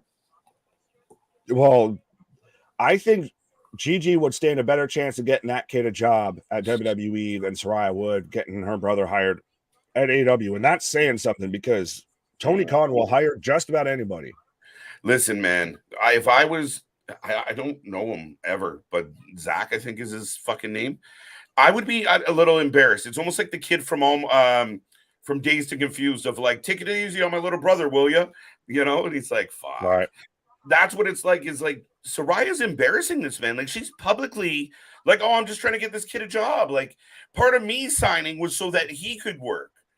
What? Dude, shut up. Hey, sis, keep that shit to yourself. Speaking of things that I feel you should keep to yourself, but I just got to say it. If I think Saraya is good at embarrassing not only herself, but her family, and I'll just leave it at that. She does have a track record, so I really don't think this is outside of her. That is what you call a Freudian slip. Motherfucking slip if I've ever heard one. Right. My bad. Sorry. No, you could. I tried to let it go, but it was just so funny. It's just one of those if it just fit in too perfectly. It was a nice little bow on the end there. I was such a big Paige fan. I hate Soraya. Yeah, right. It's so weird to put it that way, but yeah. It's so fucked. Yeah, C-Money, it's basically lethal lockdown. Yes. A little bit. It's unfortunate for tag teams never really get used right, haven't got years or haven't been in years, is I guess what you were trying to say. Yeah, I mean, there was weird times where, like, throughout history, like, I grew up loving tag team wrestling. It was my favorite. Like, I loved the tag teams. I love tandem offense. And I would love the build to, like, a hot tag. But, yeah, there's just huge chunks of wrestling history where tag teams are all but forgotten. It was one of the reasons why I was really drawn to AEW, Nick, in the beginning was here are the Bucks who, you know, people are saying, oh, they're the greatest ever. And they were this tag team division we'd never forget. And now we don't even know who's in the fucking tag team division. So it's unfortunate that tag teams don't get a better shot. Oh, absolutely. Well, and Bash, I feel like he set me up here with this comment a little bit of TK will hire a donkey. Well, donkey. All right. Why am I? Well, I mean, why are we've got Donkey and Shrek here, so we should be, you know, top tier on that signing list here. I'm gonna buy those fucking ears. I swear to God. Oh God! On Halloween, if there's the next Halloween, we have to dress up like fucking Donkey and Shrek. There you go. Yeah. Those MFers. We prefer KJ and Big Nick, but okay. Yeah, but we'll take it. Right. We've been called worse. Remember, the Bloodline is at SmackDown, so they can't be on WWE show tonight. I think what do you mean?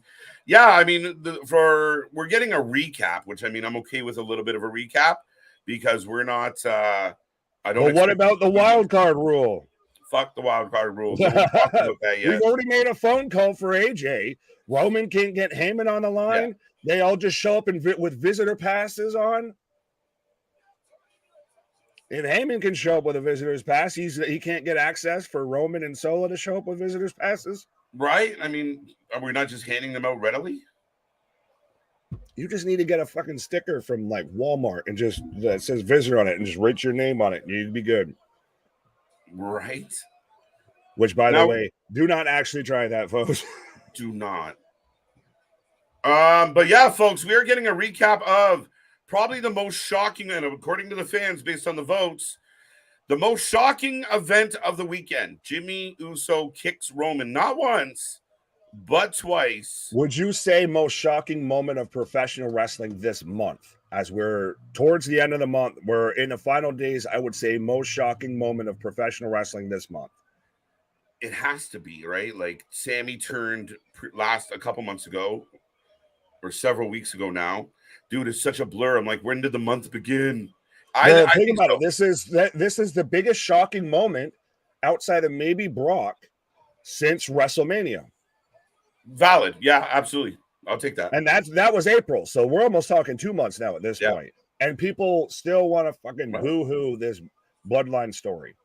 Listen, what I love about the Bloodline story is when it goes a little quiet for a couple weeks, Roman's not there, they're trying to stretch it out to a pay-per-view, the fans get on it real bad. Like, oh, it's boring, it's shit, da-da-da. You go through these lulls, but just when you think you're done with it, boom, and everybody across the board, the haters, everybody, it was like, that's really fucking good. And if you don't, then you're not paying attention. So Friday, we are going to celebrate Roman 1,000 days as champion, which is now 1,002 or one. Right. 2. Well, and absolutely. Well, we had the chair shot, or we had the heist of century, the chair shot heard around the world, and now we've got the super kick heard around the world. As I've got your stun double here, KO coming out right now at the top of the hour. And this is how you start the top of the hour for Monday Night Raws. You got KO coming out, KO and Sammy. It's perfect. Perfect. Right. And the crowd, listen, man, it's fun. Whoa. And the insane reaction for Sammy sets up a beautiful heel turn. Every time, though, I hear Sammy's music, on one hand, I think of Sami Zayn. On the other hand, I think of, like, Tony Hawk's Pro Skateboarder. Oh, really? You're telling me that doesn't sound like something that would be on the soundtrack for that? Yeah. It's got a boss tone vibe. I love it. Well, it's in ska music. That's why he was the ska Moen. The ska Moen. That was a good one. Here, I'll Mick's asking you a question. Yes, we are. We'll be here Thursday. We're here every Thursday. Luna Havoc will be joining us. We will get the fallout from Under Siege, which was insane. And we'll figure out what this means for Scott D'Amore being set on fire. You know, did Macklin get his head stapled shut yet? You know, that was looking fucking ominous. I was going to say, well, no one will be there will be no staple guns on set during, that, because, you know, we saw what happened with PCO. Right. If you guys haven't seen PCO versus Macklin, go watch just for the sheer morbid curiosity.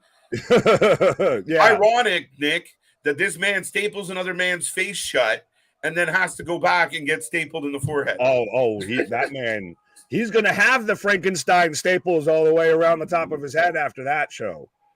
I'm shocked that he didn't faint. He stayed out there for a solid 20 minutes. I still have that. I saved that picture because I found it, and you said it was such a good visual of D'Amore putting the belt on Macklin as he's just there, arms out, bleeding. There were so many really good visuals of snapshots that from wrestling this weekend, whether it be Sammy holding the belts, looking down at Roman from the top turnbuckle.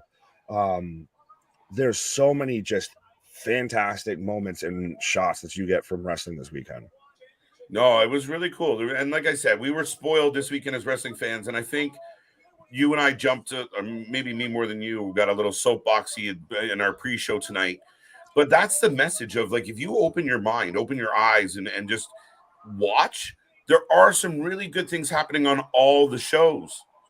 Oh, absolutely. Absolutely. As Sammy's out here, letting Roman know, you deserve everything you got. It was the worst weekend of Roman Reigns' life. We were going to sit back and watch the bloodline crumble. Ooh. The rest of your life, when you look at us. KO is so great in just the small little nuance that he does. He's just literally leaving over like, dude, he's my guy. This is exactly like, just even when you're doing your shtick at the beginning, it's like, oh, thanks. As we've got Imperium coming out right now. See, I like this, man. There's a couple teams on that really could give them a good time. And we're back to just the basic black and white and everything, not the, as I say this, wearing a bright ass red t-shirt, but not the super gaudy, red and everything. Like they literally, it just looks just super imposing. It goes back to the Ring General and how he was Walter. And people saying bring Ilya into this, which, by the way, shout out his match with Dijak at Battleground. They had the Dijakinata. But what's Alexander Wolf doing? I'm sure he's kicking around. He's hurt. He actually took a relatively serious leg injury right around when it was rumored that he was. So I think about 2 months, right around Mania, he really hurt his leg. I don't know if he broke his leg or blew his knee, but he took a leg injury and he's down. Can he stand there while they cut promos? Can he stand at ringside? Yeah. What do you think this is, the Wild West? Well, I'm a badass cowboy living in the cowboy. Listen, I will say that was so great. What the hell is this? What do you think you can do? Just what the hell's going on here?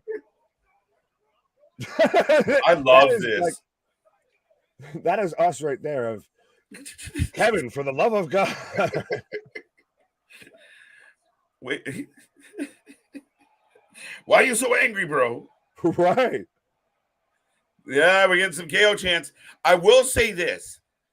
Ludwig has come into his own, man. They're fucking beautiful. Like he's found something here. And that irritating, snooty, long-winded fucking intro, thing of beauty.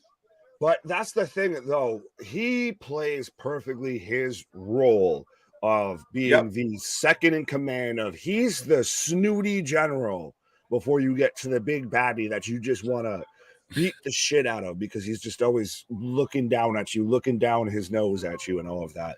And he just does it so perfectly. Right. Paul Heyman about to come out. I hope not, Ratnick. As long as he has his visitor sticker, I'll forgive him. Well, I was going to say, I think that was a while ago. I think he thought that before Imperium came out here. Okay. Oh boy, it's Imperium. You holding those championships is an absolute embarrassment. I love it. He's wicked with the mic, man. And maybe we didn't get a lot of this in NXT, but he's wicked with the mic. You are not worthy. You are not worthy. I feel like he's doing the Triple H impression while being in this character. Kevin's so great. Here's what I'm wondering. We always hear from Slenderman over here, but we never hear from the bald one over here. The one with the ears talks sometimes. We never hear what his opinion is on any of this. We never hear from the bald one. Everyone wants to hear from the bald one. Okay, if you catch anybody after this show tonight reviewing they're this, chanting Baldy. They're chanting Baldy. Yeah, if anybody's reviewing this and saying it sucked, stop following them, stop subscribing to them, run away, because this is fucking golden. Shut the fuck up. No, you need to shoosh. That's the... Oh, and Maxine's even got shoosh gear on. Oh my god. Maxine, what is happening? Looking like a dime and then some. Right, Otis, I thought Otis was going to be going to the models, and apparently the models are going to Gable. Yeah, like she was like, fuck the models. I'm joining Alpha. Right. Dude, this is fucking good. This reminds me, are they trying to do Otis and Mandy a little bit with Otis and Maxine? Otis is a killer, man. I'm telling you, chubby bearded guys, ladies, give him a chance. OT's knocking them down one after another. This man's out here pulling dimes. Right? just popping those hips, and chicks are like, oh. The man can do the worm, and he's got the worm. Dude, I almost fucking spit all over my chick because of you on that one. Pause. The man can do the worm. Hey, no. Right. Hey, you can have that. Not even what I'm mad at. You must have a fucking worm the size of a python with this fucking track record. That's why he doesn't have any neck. Get the fuck out of here. It just all went to there. Allegedly. You can't be long in both places, motherfucker. Pause. Allegedly. Allegedly. Well, we are in commercial break again, so it looks like we're setting up Imperium versus Gable and Otis to determine the number one contender, I believe, allegedly, for Sammy and KO.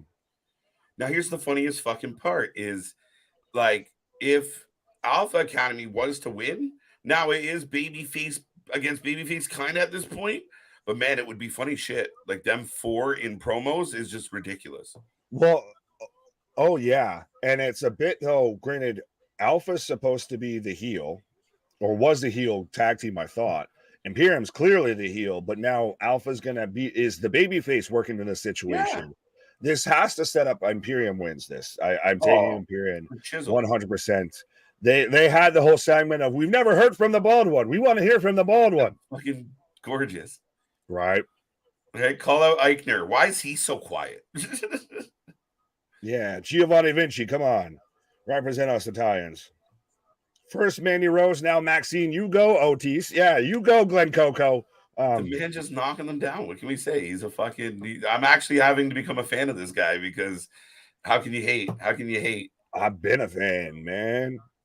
Small Mark saying Dallas Stars are skating on cement tonight. Not looking good. What's the score, my guy? What's the score? I don't know what the score is right now, but I mean... Let us know. It happens, man. Like they've been through a war right now, and they've done, they're still alive. Unlike my Leafs, Dallas is still swinging. If they win tonight, whether they're in cement or not, all bets are off in a one-off. Yeah, well, speaking of one-offs, we do still have so it's 3-0 Knights right now in 7, and we're still early in the second. So there's still time. There's still time.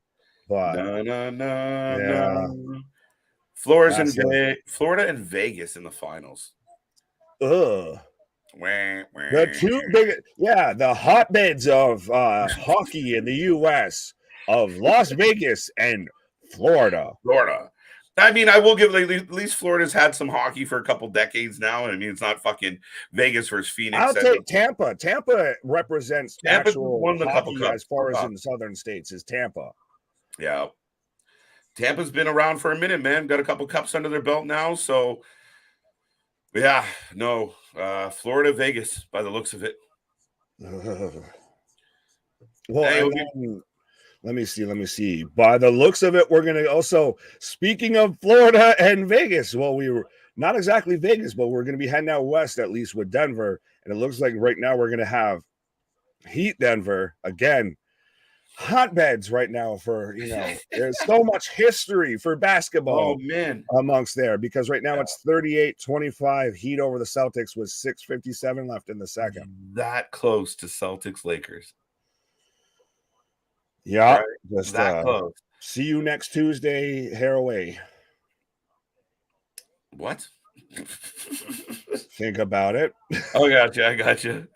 As KJ's taking a pause for the cause here, as we are on commercial break right now. So you got your whole scoreboard update across not only the rest of the world, but the sports world here. As I'm getting Chance and Carter, Caden Carter and Katana Chance, they're getting highlighted. They're getting a whole video package of them just basically shooting TikToks and being at raves. If they're just party girls, if that's their whole shtick. Otis, Trish, please. What? Did that Dallas guy get suspended? Rory, I think you're going to have to ask more KJ on that, because, I mean, the Canadian's going to know more about hockey than I will. It's just it's in their DNA. Got Imperium for the win. Yes, give us your predictions, folks, as we're coming back, I believe, from commercial break, as we got a hype video for Caden Carter and Katana Chance, as we've got KO and Sammy as well at ringside. So this is the closest Monday Night Raw is going to get to when you have, like, if me and KJ were there, is having Sammy and KO there as well on commentary with Corey and Kevin Patrick. But we're getting Alpha Academy versus Imperium right now. So if you haven't done so, give us your predictions in the chat. I'm taking Imperium for this. I think it's clearly going to set up to them versus KO and Sammy. That's the bigger storyline of the two. No offense to Otis and Gable, but what happened to all those rumors that Gable was going to break off and get a whole solo run and everything, that we were going to get more Otis going towards the Maximum Male Models versus the Maximum Male Models going towards Alpha Academy.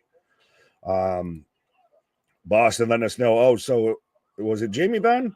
So Jamie Benn, I guess, was suspended. So there you go. Boston's got Rory covered. Bird versus Magic Classic. Yeah, well, even granted it wasn't Lakers Celtics, but the Cavs Celtics, that whole track record through the Eastern Conference, kind of what I grew up with NBA of LeBron going against the big three. But anyways, I got Marcel and I've got Chad Gable right now in the ring. So again, let me know who you're taking if you haven't done so already. Alpha Academy for the win, says Small Mark. Damien says Imperium. Jamie Benn has returned from suspension tonight. He served 2 games. Small Mark. Fair enough. So now I need to know the whole backstory, because I haven't been watching the series, because, we kind of watch the wrestling a lot, and it's kind of hard at times to watch. I know we watch like 2 or 3 wrestling shows, but covering wrestling, hockey, basketball at the same time, we're not quite there yet here. But so what did he do to get suspended for 2 games? Maxine ran away from faster than a track star. There you go, JV. Roar with a thumbs up. Alpha Academy for the win, says Bobby. Oh, and so what is Valkyria doing here? So what in the and I like this. So Maxine Priest, she's like, did you see that? I kicked her right in the head. And again, Valkyria, Valhalla, sorry. There's too many V women's wrestlers right now, but Maxine barely called and she wants her gimmick back. Cross check to the face. Ooh, that's so, yeah. Well, I guess I have to watch the replay, but fair enough. At least we don't get any more Todd Bertuzzi's or anything like that going on there of, just the ultimate high sticking.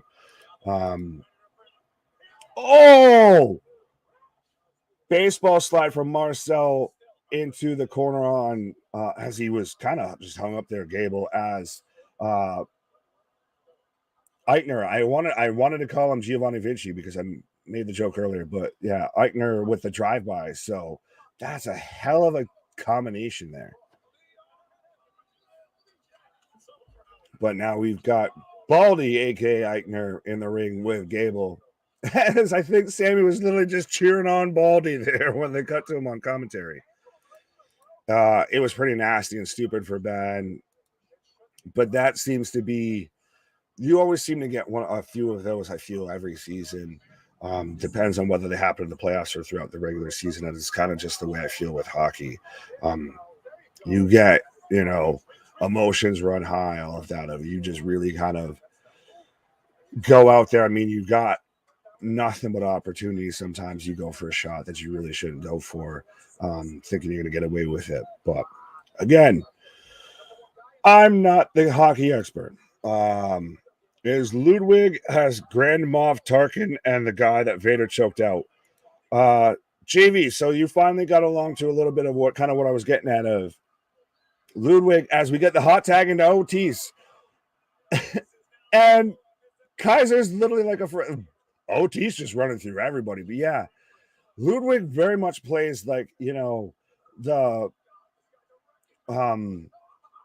nerdy ass doctor that was there to Red Skull with the whole Captain America movie. If he does really well as that like snooty, dickheady second in command before you get to the big bad boss that is Gunther.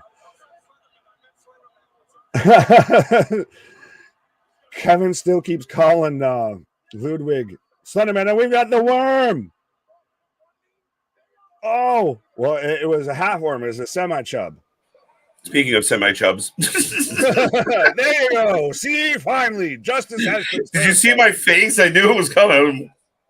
You said I would have never went there if you didn't set it up. You sat there and brought that upon yourself. I would have just let it go. It used to be more than semi, but Trish is gone now. Working at half-mast here, folks. Working at half-mast. But the crowd is into this. They're having fun. It's a good match. Is the Topic Raiders on Raw now? I believe so. I believe the cripple stool is the Cadillac of the pooping stools. Yes, I believe so. I believe. Right. But this is why, though, we rather than keeping the tag titles unified, as again, Imperium just picks up the win right there. But rather than keeping the tag titles unified, we need to split them up. Go back to a Raw tag title, and go back to a SmackDown tag title. We did it with the world titles. We can do it with the tag titles. I think they will. I do. I still believe they will. I heard somebody on one of the YouTube shows being like, what the fuck are they doing with Chance and Carter? I'm like, guys, breathe, man. Like, the same people who are like, oh, they're taking their time with Jay White. It's perfectly okay. Are mad about Chance and Carter? Come on now. Sometimes you got to just call a spade a spade. It is really what it is. Well, I mean, you have give them time. What? But you still have Alba Fire and Isla Dawn that have the NXT women's tag belts, and they're on Friday Night SmackDown. Mm-hmm. That was awkward as hell of that transition there.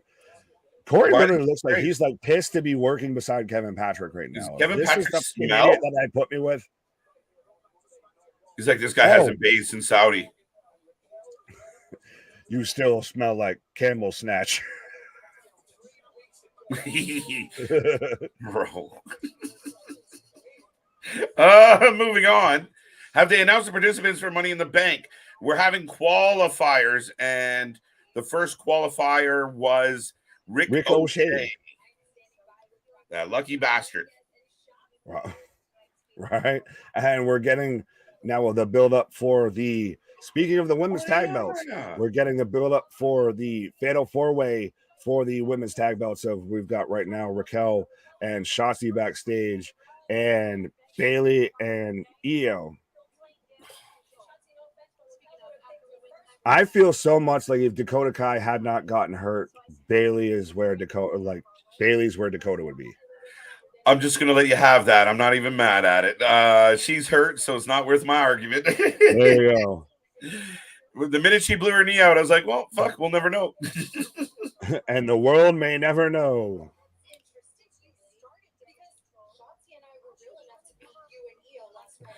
Aren't you the only member of the group who hasn't held gold? Again, if we're laying the seeds, like I said before, of to where Bailey was going to be the one getting the boot. She could have been. They were definitely, yeah, it was definitely possible. But now it looks like what I felt was happening anyway was that they had locked these two into a bit of a tag team. So we'll see. Yeah, an injury led to that, I feel. Oh, we're getting the back flex. That's how you know. And this is where you cut to that commercial break, right as they cut, you know, the back flex there. Check out my back. Let's go to commercial. Right. Just shoot the commercial on her back. I was going to say it's wide enough to at this point, honestly. But I feel like that as we're getting Shotzi coming out now.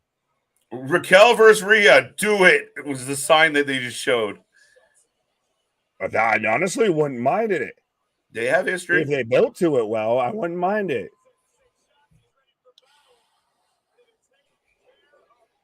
Chad turns on Otis. Listen, they've been flirting with them breaking up for a long time. Right. And all of a sudden now they're reunited.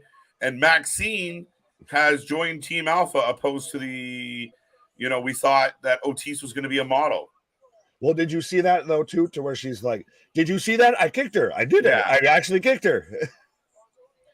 But it looks like we're going to get a little bit of a rivalry between the Viking Raiders and Alpha Academy, which, again, that's a tag team story. We're good with that. Now you're building up KO and Imperium. I'm good with that. We're getting a little bit of love for this tag team division, which I'm okay with. Yeah. Absolutely. Well, that's why I want them to split the titles, because then you could get actual good tag team divisions across both brands. Shotzi's going to hit herself off the fucking turnbuckle.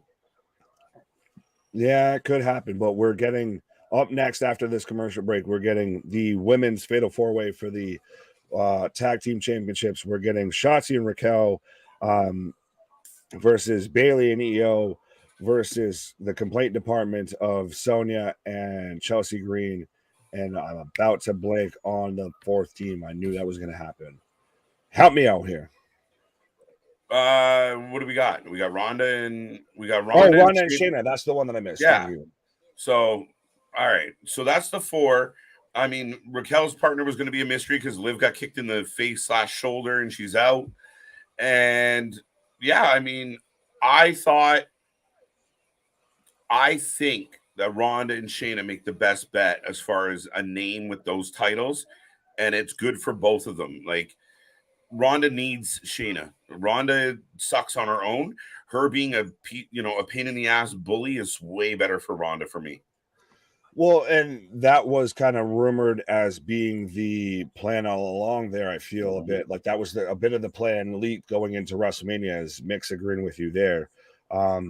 So that's kind of always been what felt like the foregone conclusion. Now, granted, Ronda's been a little bit banged up and a little bit dinged up. So that's maybe held that back, but I'm actually going to agree with Curtis here. Granted, he says Team Karen. I think we call them the complaint department. I'm going with Chelsea Green and Sonya. I think they're both fantastic and they're both very underrated. I'm a big fan of Sonya, honestly. If Sonya could very much fit in with Shayna and Ron as well, but Sonya, there we go, is actually really good, and she just kind of always lived a bit in the shadow of Mandy a bit. She did, and then she became the GM for a bit. Yeah, she did a loser quits WWE match. She lost, and then a few months later, she just joined management, and now she's back. So we forgot all that happened, which is okay. It's wrestling. But I think Shayna's outstanding. I think she's a great heel. She's legit in the ring. Sometimes I could do without her, holding a microphone. But beyond that, her and Ronda running around just beating the shit out of people works because you believe it. Yeah, fair enough. Well, and it would build, like with the World Heavyweight Championship, it would build a bit of validity towards it, I feel. Well, again, it's notoriety. It puts an eye on it. It's a reason to book them consistently because people do want to see Ronda, whether I like her or not. Right. Damien taking Ronda and Shayna. Small Mark taking Shayna and Ronda. Dale taking Ronda and Shayna. A-Town, Raquel should have a sign for Mel's Diner across her back. Yeah. Pause. Oh, funny. Raquel and Shotzi for the win. Interesting. Vance says Ron and Shayna for the win. Boston is undecided, so he'll wait till halfway through the match to get a pick in and then act like he knew it all along. Snap. Shot fired. Aaron taking I want Raquel and Shotzi. Fair enough. Not a prediction per se, just a desire. So we will accept that. See Money asking the hard-hitting questions out here that you don't see at those AEW press conferences and everything, right? Like where they're like, Max, you just won the world championship. Are you happy? Yes, you fucking cross-eyed goon. Yes, that's what happens. But who parks Shotzi's tank? She can't just leave it there. Right? Valet shows up and just Valet. That's a good way. Hornswoggle, because he fits perfectly in it. That's why Shotzi's got a spot and everything. They got him or what was it? El Toro there? The El Toro. WHC just show up and they just go and park it. I'm okay with that. I'm going to just go with my gut and say Ronda and Shayna. Fair enough. Is there any chance they do just say, well, Ronda, here's your belt back? Not Ronda, Raquel. Oh, they go that way? I don't think so. It was already supposed to be Raquel and Liv, but Liv got hurt. So we've got to go. A promo for They changed things because Ronda got hurt. And now they're having to to run it back because Liv got hurt. Mm-hmm. So I'm surprised, but we're getting a nice little package here for Candice, kind of highlighting her. And this is a lady who's had a lackluster transition to the main roster. Honestly, did she have a great run in NXT? No, she didn't. And she has not had a great run since she signed with WWE. Let's be honest. She has been an afterthought. She's been, hey, you're Johnny Gargano's wife. Yeah. Right. And again, I had issues with the way in NXT. I felt like it was shit. So. Yeah. Oh, the way lost their way, but we got the Killer Bees and how fitting with this. Oh, Sonya and Chelsea didn't even get an intro. That's but their outfit, they look like the damn Killer Bees. The Killer Bees. Hey, not a bad name. Well, you could go one of two ways. One goes B-I-T, and then I like double entendre any day of the week. Right. Then you got Wu-Tang on the track. Alt controller here. Yeah. Oh, so Dakota's the delete there. Well, it fits. She's been deleted. Her name starts with D, so she's been deleted. She's been delete. Steve, what up? A-Town. Yes, the complaint department. All right. So nobody is picking Bailey and Io, and nobody picked Raquel and Shotzi. Oh no, a few people picked Raquel and Shotzi. A couple people picked. I thought you said you people. It was like rude. You people picked Sonya and Chelsea, the complaint department. Anybody? No one has picked Bailey or Io. I'm half tempted to switch my vote. What in the I gotta like this. Oh, you might have me here because they're coming out here with they're coming out with Imagine Gee. Yeah, well, it's the Ryu shit of Hadouken. It's over. Shoryuken.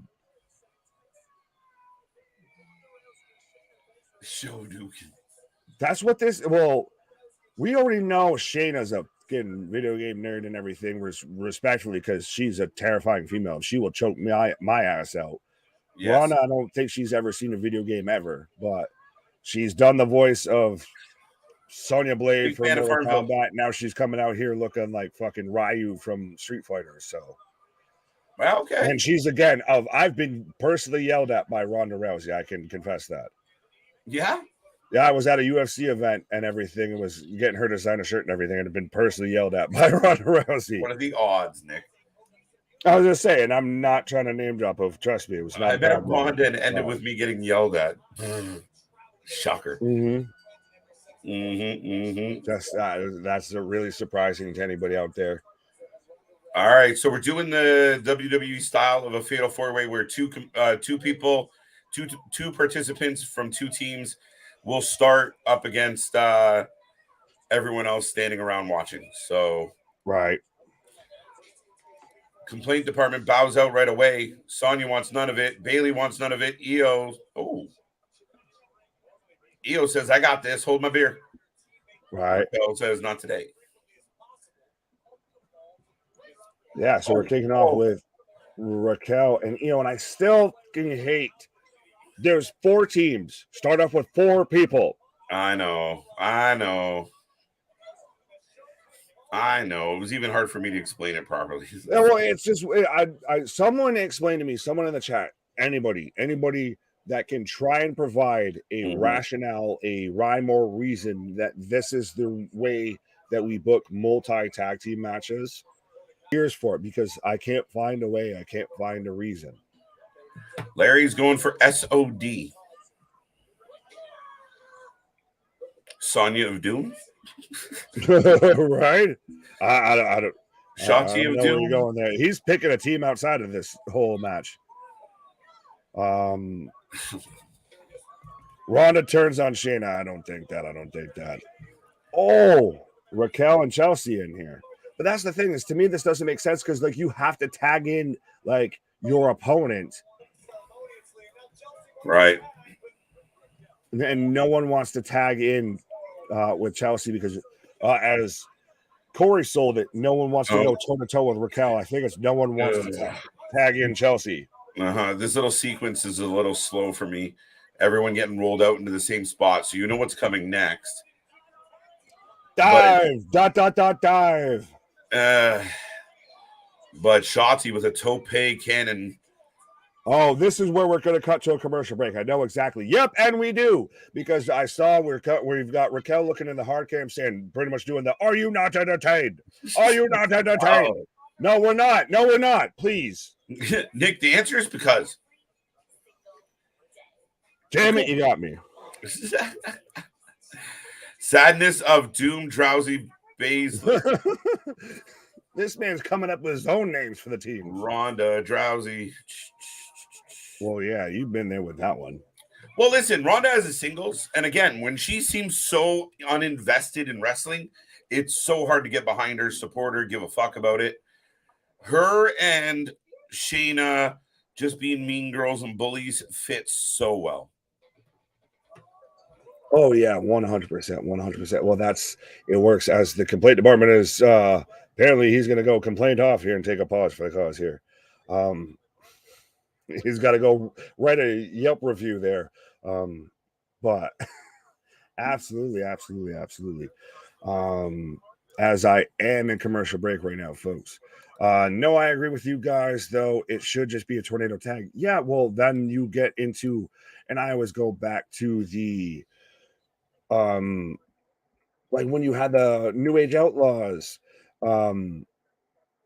in these type of matches and everything, of you could literally just have Billy tag in Road Dogg, and then they just pin each other, and well, they're both illegal men, so you can't really stop them. Well, you can, but it's you just set yourself up for stupid shit like that. Of if you're looking at it logically, and that's I guess the hard time I have at times, is it's got to at least make sense. I'll go with you at times on the suspension of disbelief if you get me to that point. But up until then, it's got to make sense at its fundamentals, at its core. It adds more strategy in the match. You have to be more defensive. You know how you be more defensive and also offensive?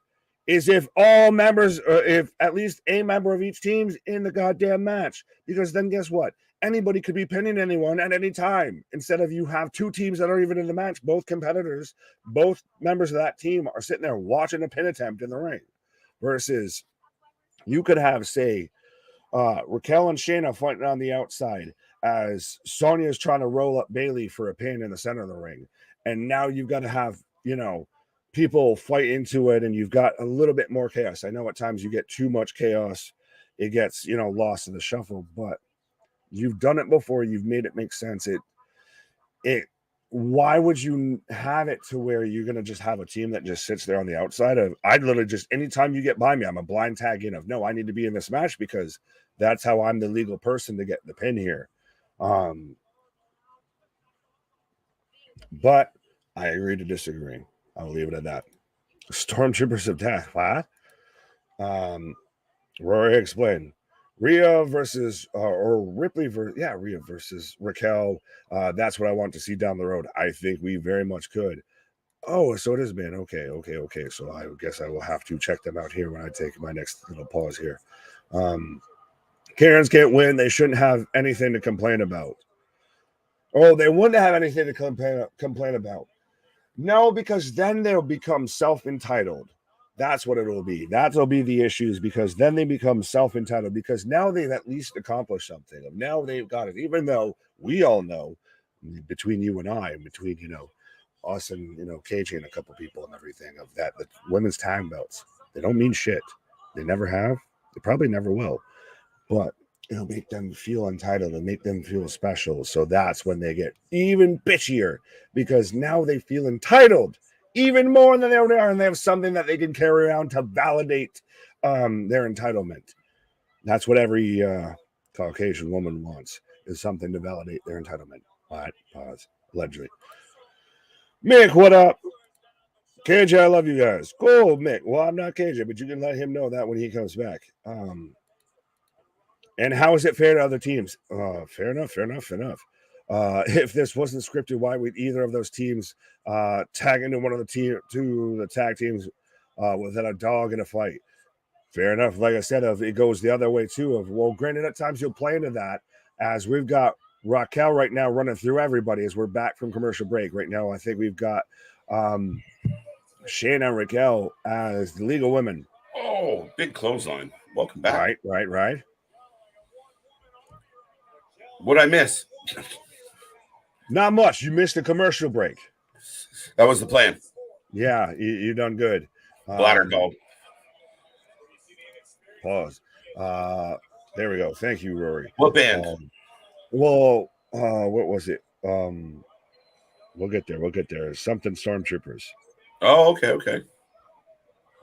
Interesting. There we go. That's what it was. Nice. I always like new bands, so as long as they're not Creed, we're good. Them out.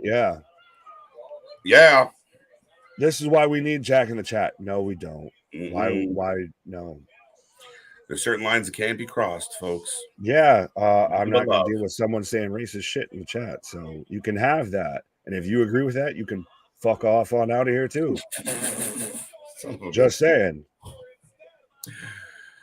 Maybe if they defended either pay-per-view this weekend. I really thought this match should have been on the pay-per-view, Mark. You're not wrong.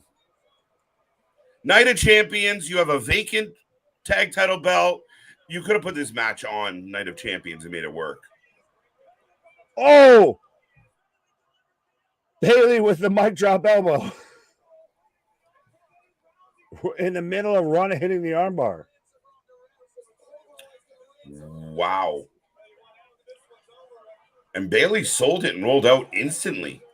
Well, and Bailey has a fantastic elbow drop. It's still interesting to see how, honestly, most people right now in professional wrestling that have good elbow drops are female athletes. So if you've got Bailey, you've got Kyrie. I told you the complaint department. Oh, Sonya just popped Ronda. Unprettier onto Raquel. Great finisher for Chelsea. V-trigger. V-trigger. Two count. I was about to be popped. No, I kind of get behind your theory here, man. I like what they're doing. Tandem offense, playing the heel perfectly.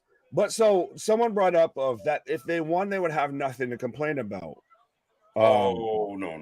And then they get worse because now they have something. I think you said entitled. Yes. Amen. Literally entitled. Literally.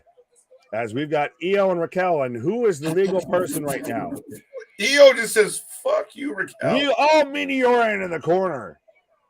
Io has really, ever since Backlash, has elevated her stock as a in-ring performer, as a singles in-ring performer. It reminded everybody how she was in NXT. Yeah. If you're not fully aware of what Io did to NXT, she had one of the best runs in NXT history as far as wrestlers go. She beat everybody. Right. Unbroken, she didn't cut a promo during Night of Champions. Shotzi gets so close yet so far. Woo! I don't know. I'm still kind of thinking like the Io and Bailey pull this out. Could you imagine? Fuck. Shotzi and Io going out. Sloppy. Even Graves was like, I don't know if that worked. Small Mark out here shouting out the damn thing. Supergroup is amazing too, featuring Scott Ian. So apparently everybody's recommending to us all the Scott Ian bands, which I only know the name that I can't say, I think, on YouTube without getting in trouble. Or, you know, bass, how low can you go? Death Row, what a brother know. Once again, Io pounding on Rousey. And I'll give Rousey credit. She's taking some bumps here tonight. Uh-oh. Yeah, it's the first she's taken in like 2 months. Oh! Superplex out of a Tower of Doom. Rousey taking a big one. Rousey feeling a bit drowsy right now. Oh, and Shotzi just randomly, that was sloppy jalopy of dumping out Shayna there. Yeah, Shayna kind of ineffective there. You can't let Shotzi win this. Oh, what the? Oh, yes! Oh, she tapped right away. She tapped right away. There were so many things that happened in that moment. Shotzi sucks. There are so many things that happened in that moment that my brain hurts right now because literally you had Shotzi. I initially thought she jumped into a botch. Like she missed. Like she just went straight crotch shot with that. And then you had Corey Graves instantly yell, "It's a trap." I'm like, what the fuck?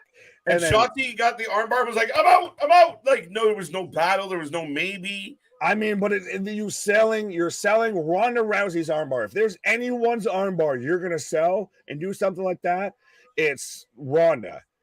Yeah. Remember, she said she broke Steph's arm because she just went out of camera shot. Yeah. With it. She hit the mat when she went out of camera shot. I hate to say this, but Shotzi kind of, I don't know why you made, I guess you want Shotzi to take the L, I suppose, but you made her kind of the focal point of the end of that match, and it hurt the match because Shotzi was sloppy as shit, as Rory points out.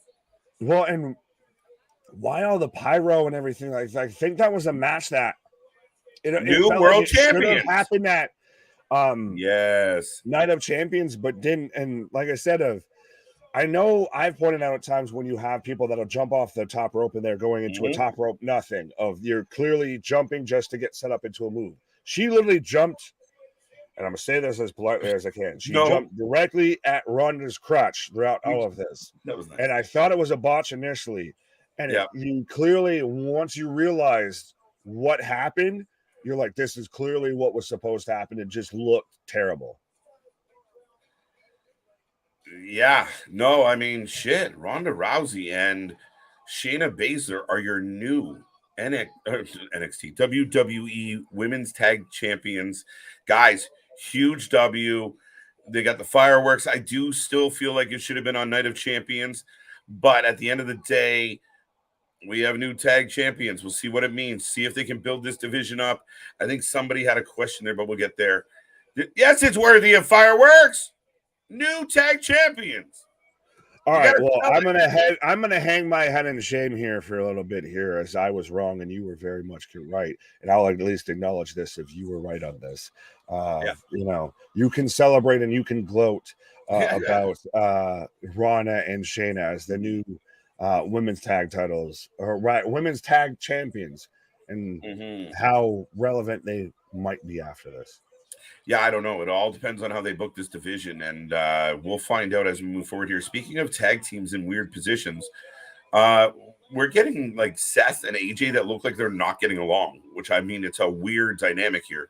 I mean, they did just fight each other like 2 days ago for the world title. And one's not even supposed to be here.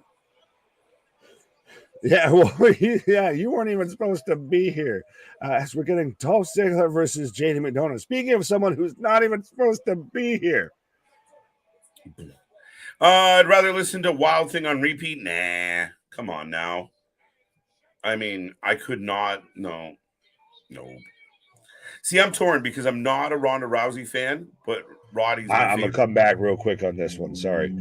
So you have your choice of three, as I've got Fast and Furious going on, but you have your choice of either Fozzy with Judas, Joan Jett with Bad Reputation, or Wild Thing by whichever band you choose. You have to listen to one of those songs on repeat You forever? have to listen to one of those. You have to at least acknowledge and listen to one of those songs.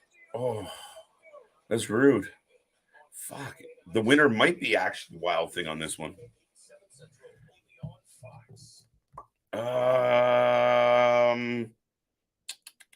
That's tough, folks. Let me know what you think. Whew, I don't know if I want to hear Wild Thing on repeat. I don't know if I want to hear Wild Thing ever again. I'm so happy for Ronda and Shayna. Good job, Mick. Joan Jett is a legend. Yeah, I mean, I think I would. I mean, I'm okay with that. I hate Drowsy.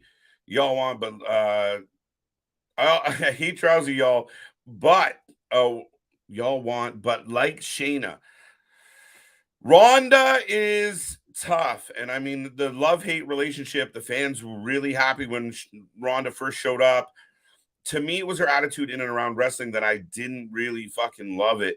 But, I mean, they've been hinting at this. They've been teasing this. They've been bringing this up for quite a while. And then, like Nick said, there was a bit of injuries, and then another injury opened up the door.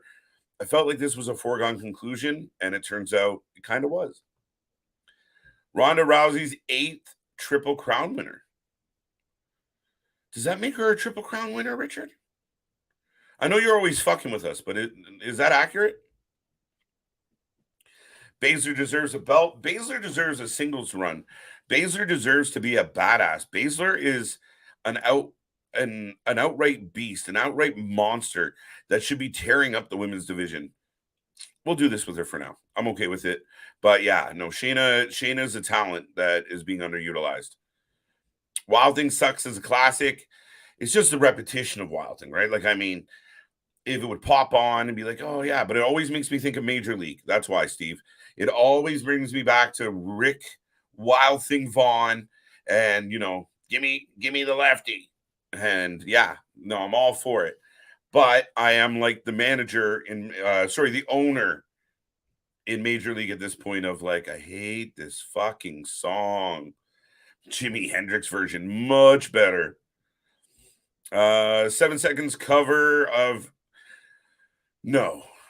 Well, were you saying it's better? Yeah, probably a little. Nope. New subscribe. Okay. Mick, I don't know why you keep saying that, but anyway, thank you. Ronda, new one NXT title. I take none. That's a trap.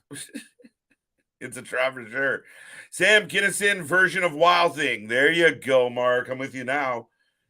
Some legendary shit right there. Yes. Raw women's title, SmackDown women's title. I'm not sure what you're referring to, buddy. Sonya's botch with the kick to Ronda's face caused massive bruise on the right side of Ronda's face. Aaron, there's been quite a few botches as of late in the women's division, as we saw. You know, unfortunately, the botch that happened with Dakota Kai wasn't much of a botch. She just got hurt, but Liv gets kicked in the face, and the end of that match was sloppy jalopy. It was a mess. I blame Shotzi for a lot of it, but I don't think Shotzi's good. I think Shotzi needed more time in NXT, right? If Shotzi was down in NXT, especially I think as a heel and kind of fucking with some of the younger talent, which, I mean, she's a younger talent as well, I think it would be better for her. And here comes JD, which now makes his previous comment make sense to me.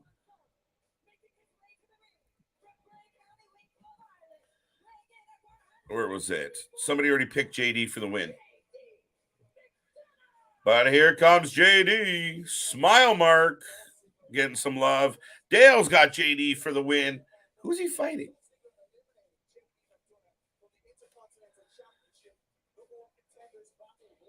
What's next on Monday Night Raw, KJ and Nick?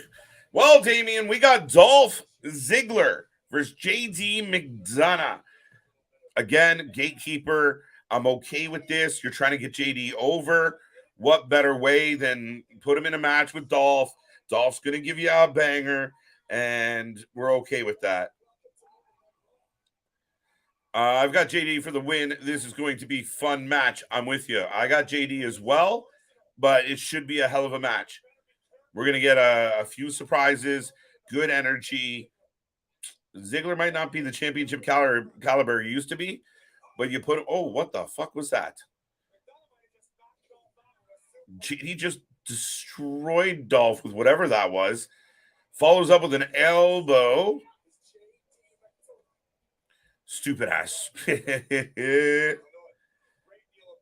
Going way back. Damien's got JD. C Money's got JD as well. He's not losing to Zigglypuff. Botch heavyweight championship. Botchy Nero. It was all botchy. The end of that match was horrible. Stupid ass got that one. Dave, welcome back. Dave.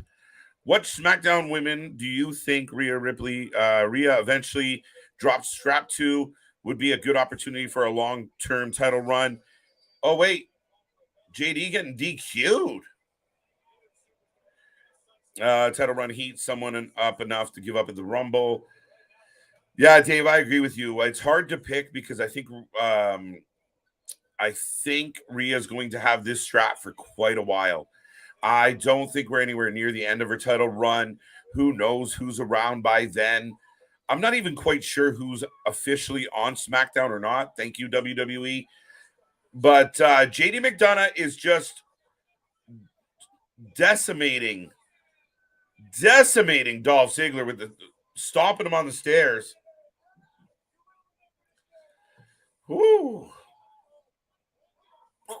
I didn't really answer your question, Dave. I don't know. Give it time. JD for the win. JD takes a loss, actually, guys. All of us who picked JD McDonough are wrong. And we don't care.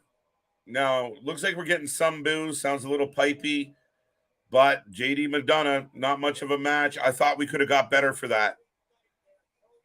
And Cody is here. Ladies and gentlemen, the American Nightmare has arrived with arm and sling. Dun, dun, dun. Is it wrong to say that Josh Matthews was better than KP? No, not at all. I'd take Josh Matthews. I'd take Matt Stryker. I would take Aiden English. I would take just about anybody. I would probably take Excalibur instead of Kevin Patrick. At least Excalibur's yelling about something. I don't love Excalibur. I know the diehard AEW fans get on me for not liking him, but Excalibur's not doing a good job painting the picture he's supposed to paint. There are 3 and 4 people on the AEW panels, a bad fucking shout. I just think Kevin Patrick's boring as fuck. There is no jam to. I know I made the joke earlier, guys, but imagine being Kevin Patrick's partner with all his fucking enthusiasm. I miss Sam Kinison. Oh, man. I think a guy like Sam was... Guys like Sam, to me, they always seem destined for, not here for a long time, but they're here for a good time.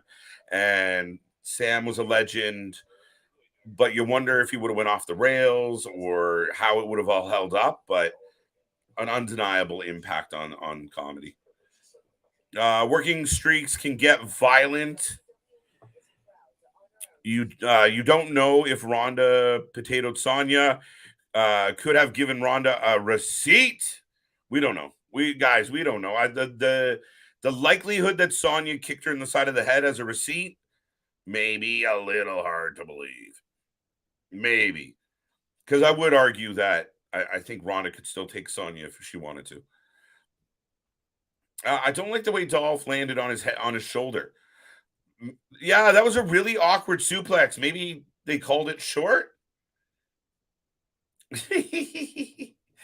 Nick is taking JD from Dublin instead of JD from anywhere else. Put it that way. Logan versus Bad Bunny could be a good match. I don't know, guys. I give Bad Bunny all the credit in the world, but putting him in a street fight, putting him in a tag match helps cover up his shortcomings. Does that mean he went out there and tried and still hit some good shit? Does that mean he had a good match? Yes, I like it. But putting 2 guys of kind of equal experience, it could be a recipe for disaster. You know, who's going to lead that match? Who's going to, you know, who's going to call it in the ring if they have to call something? Who's going to, you know, I don't know. It's just a whole lot of green. A whole lot of green on that one. Double count out. I thought it was a DQ. Was it a double count out? So tie. All right. We'll take a tie. They should build up Raquel huge between now and next year. Raquel would be great challenger for Raquel. No, you mean Rhea. Yeah, I got you, Dave. Same brands, right? Are they on the same brand? Yeah, okay. I'm trying to follow along here. I think you're not wrong. Raquel, Rhea Ripley have history. Again, this smiley, back flexing Raquel doesn't do it for me. I think it's fake. It's unauthentic. It doesn't reign true for me. I'd like to see Raquel be a badass. I really would.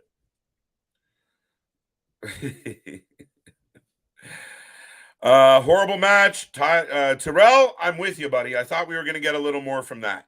So a little disappointing, but the message you take away from this moment is that JD is around. He just beat a former champion, or at least beat his ass. We'll see what happens, but got some boos for it. Wasn't great. Is it JD from New Brunswick? Is he? No. Are you fucking with me? I don't know where he's from. Nikita Lyons dethrones Rhea. Woo. Nah. I think Nikita needs some time in NXT. Especially at this point. They got to prove that she's durable enough to do it. She's had a couple major injuries early in her career. So I think she needs a stint. But again, a year from now or whatever, if Rhea's still holding on to that belt, anything's possible, guys. Yeah, Van's not happy. Boston 4-1. Double count out, so it was a tie. My bad. I thought it was a DQ on JD. What's up, Chris? How you doing? How you doing? Welcome back. JD from Ireland. That's why I said Dublin. I don't know if he maybe New Brunswick, Ireland. Is that a thing? Happy Memorial Day. Now we're getting a replay of Braun Breaker, Cody Rhodes, Braun Breaker. Wow. Brock Lesnar and Cody Rhodes. We're getting what led up to Night of Champions, and we're getting Cody decimated. Truthfully, I think you could have left Cody off Raw tonight. That's my opinion. I think you could have got away from it. I think you just let him rest for a couple weeks. But we'll see what happens here. I really, really don't want him in the Money in the Bank, guys. KJ, can you do me a favor? I put Steve Paul on here, chat. I don't know what the favor is. Give me Vic Joseph. Vic Joseph works. I'll take Vic over what we're getting from Kevin Patrick. I'd take me. I'd take Nick. I'd take CJ. I would take just about anybody. Like I said, guys, Kevin Patrick is not like if he was doing golf, tennis, maybe a Rotary Club meeting or anything but this shit. He just doesn't have it in him. He doesn't have the cojones to dig in and get excited. He doesn't do it. He is fucking drab.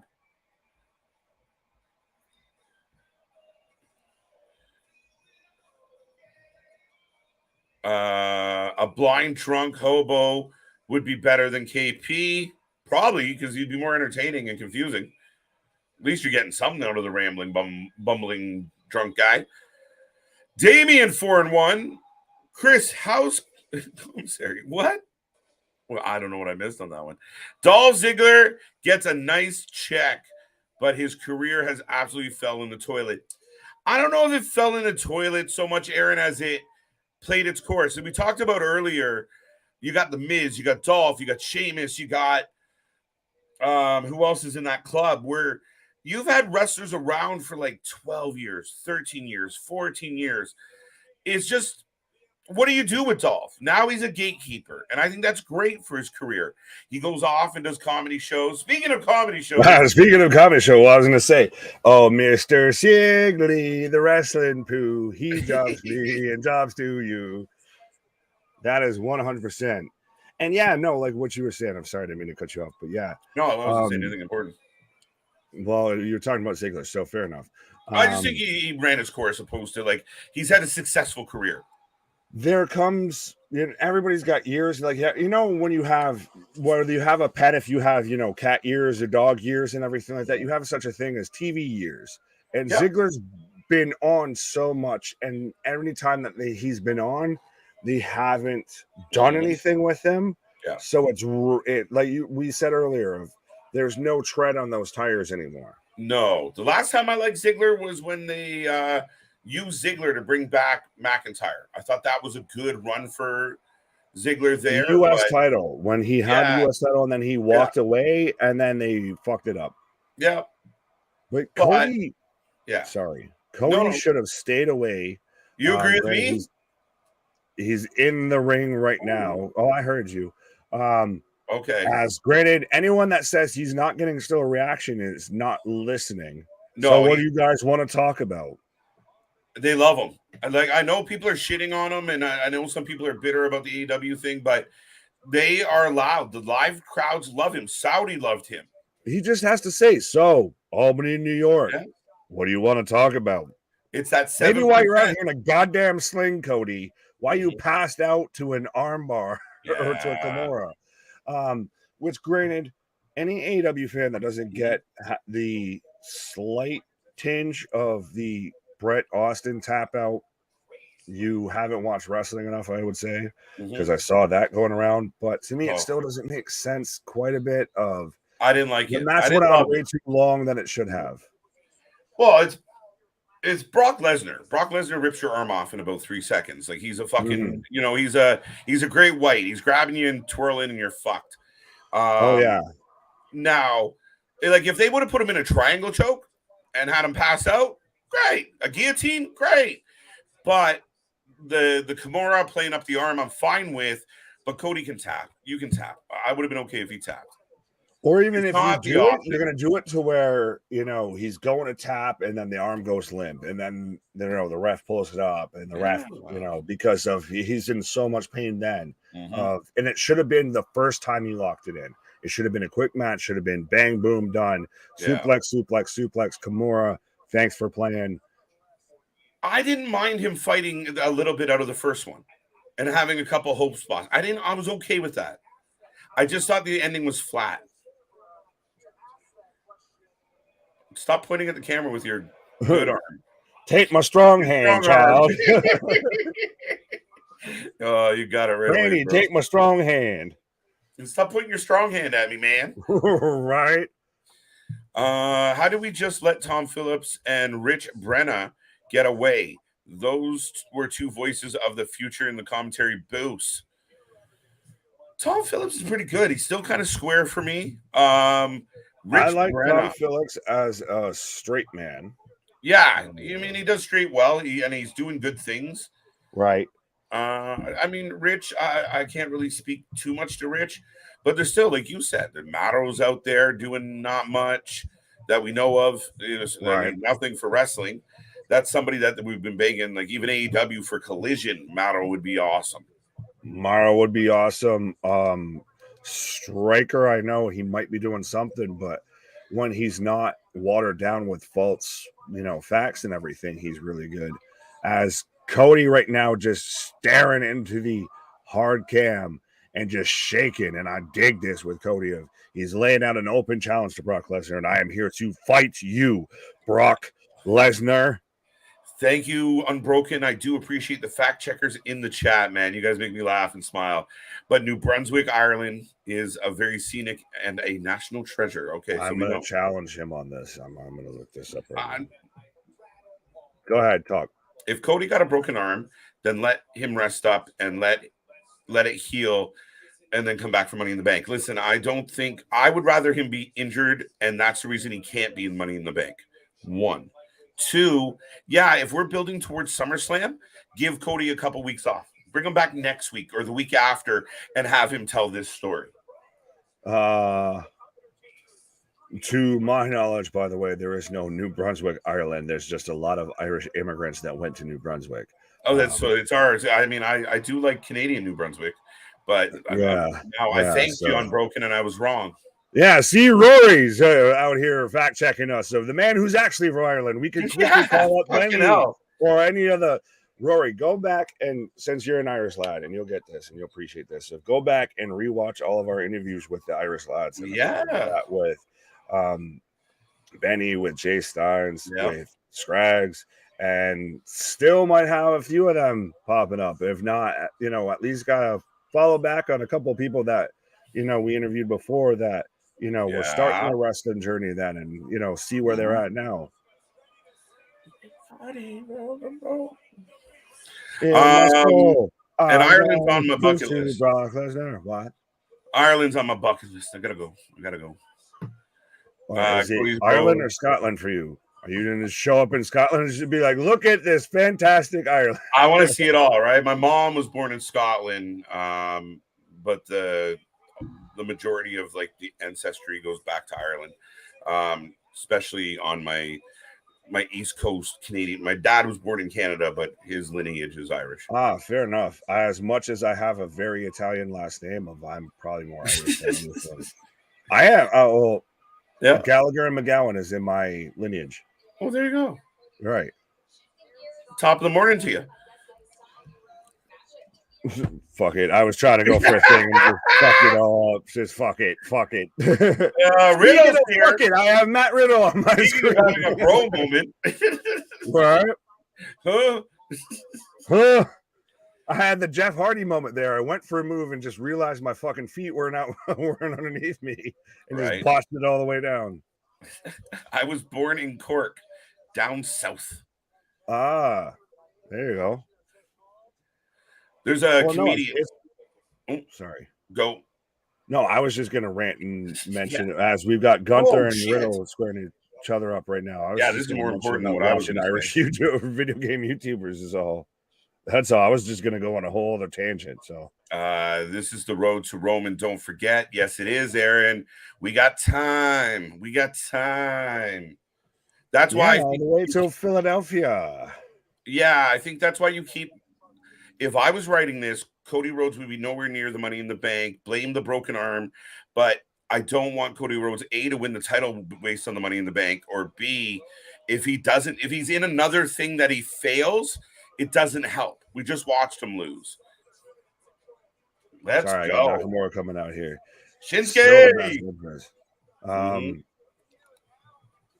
Even in AEW, I dislike the company, but Cody was always awesome. He says Joe Black.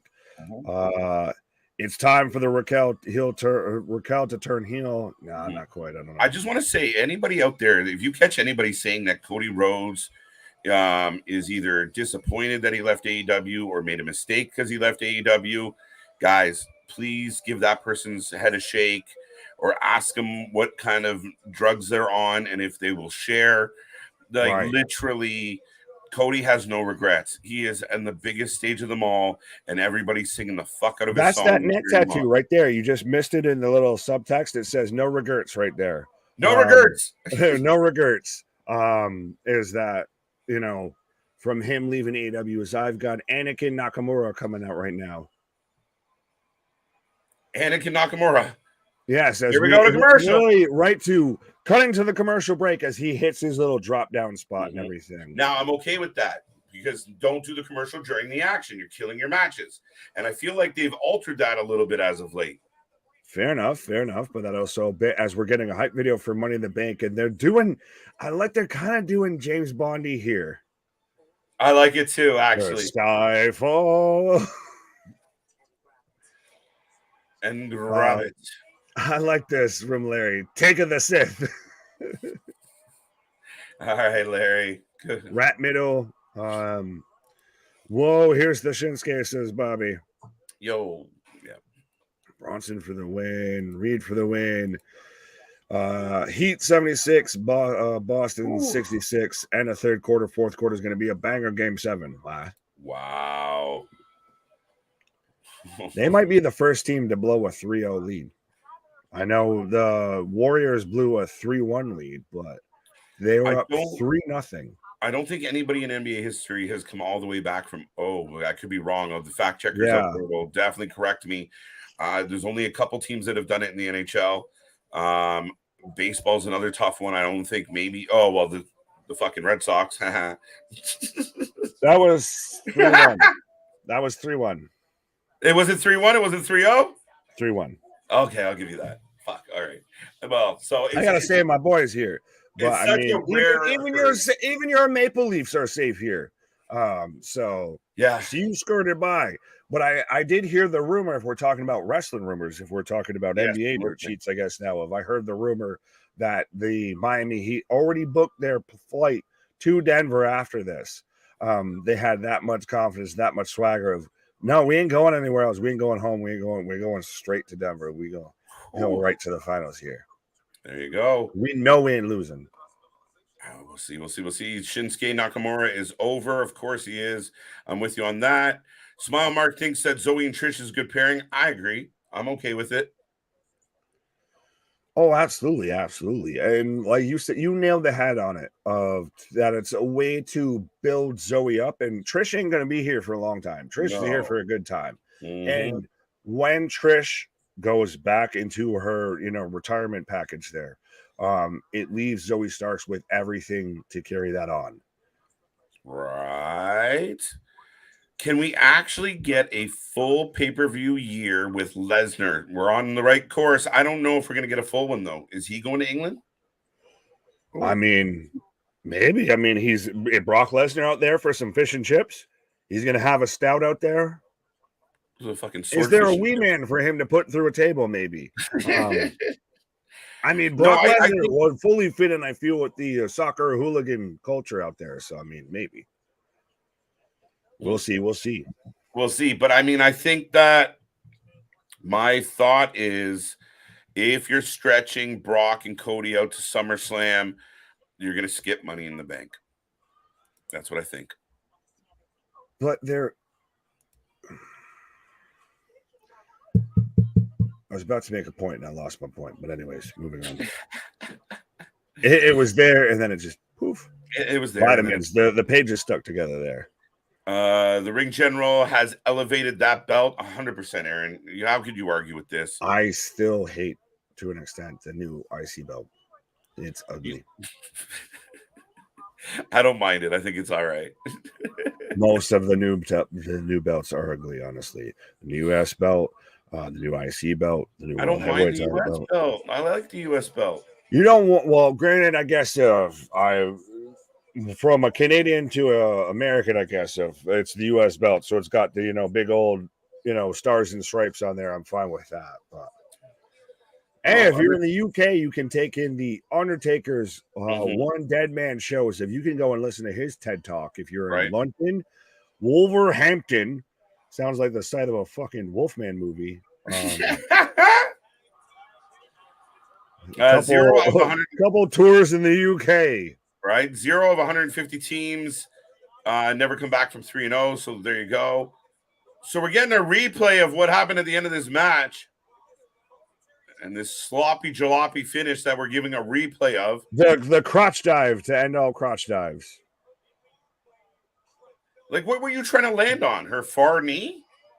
Oh, I can tell you what she was trying to land on. No, I'll do you. I said the same this weekend. It makes sense for Dusty references. Like referencing Dusty Rhodes. It's hard times out here, baby. That's what this whole storyline has been. It's hard times out here. Speaking of hard times, it's hard times out here for Ronda to cut a promo as we've got her backstage, baby, with Shayna Baszler. Raw 10 Dusty. Awesome. We still got more to go. Setting up Riddle and Gunther. They have been for a while. That's SummerSlam, guys. Oh no, we might get that in the UK. We might get that in Money in the Bank. Maybe. Getting manhandled by Great Khali. Pause. What? Who? Where? When? Why? Well, as long as he doesn't hit you with the chop or anything, anything, you're good. Put Jim Cornette on commentary. That would be. Oh, sorry. Oh, where was? Yeah, I saw that. Put Jim Cornette on commentary. Him and Morrow. Make that a commentary No, team. I don't think that would work. It'd be all of the facts all of the time. Nah, Jim's gonna do his thing. Jim is Jim. I mean, listen. As far as being a person, like even just doing commentary, he's good at it. You hate to say it, but he really is fucking good. You want to know again who's still fantastic, and to me, of my heart of hearts, is one of the best commentary tandems outside of us and outside of Gorilla and Heenan is Heyman and JR. That is S tier, God tier, one of the best commentary teams because it's the advanced level of Michael Cole and Pat McAfee. I'll put it that way. Hey, your neighbor's on TV, man. The dude from Fast X. I was gonna say, don't be surprised if if you hear all the cars running by of it's again. We've complained, to the city, but they won't stop John Cena and Vin Diesel from just drag racing up and down the street here. They've got to get all the extra, trailer shots in and everything. All right, bro. We got Bronson right after Shinsuke. Money in the Bank qualifier, folks. Who are you taking? Shinsuke, Bronson Reed. Who do you got? Who do you got? Who do you got? Who do you got? This one's hard as fuck.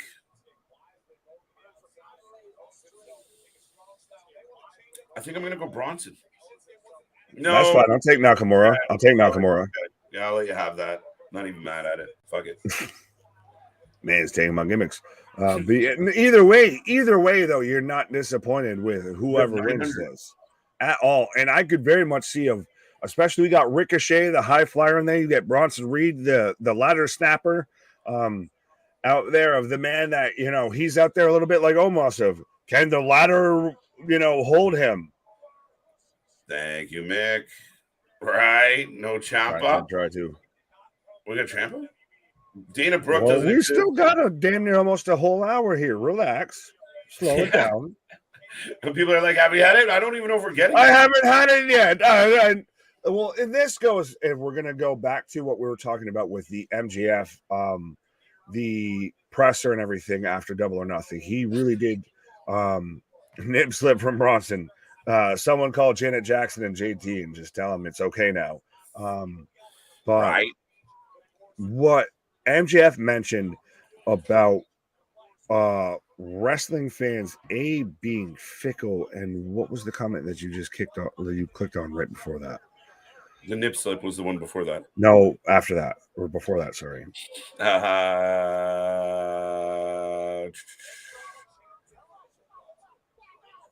Dana Brooke is in catering. No. All right. I lost it. You can have that. I lost it. Right. No Ciampa. Reed for the win. Who else you got, guys? Let us know. Let us know who you taking. You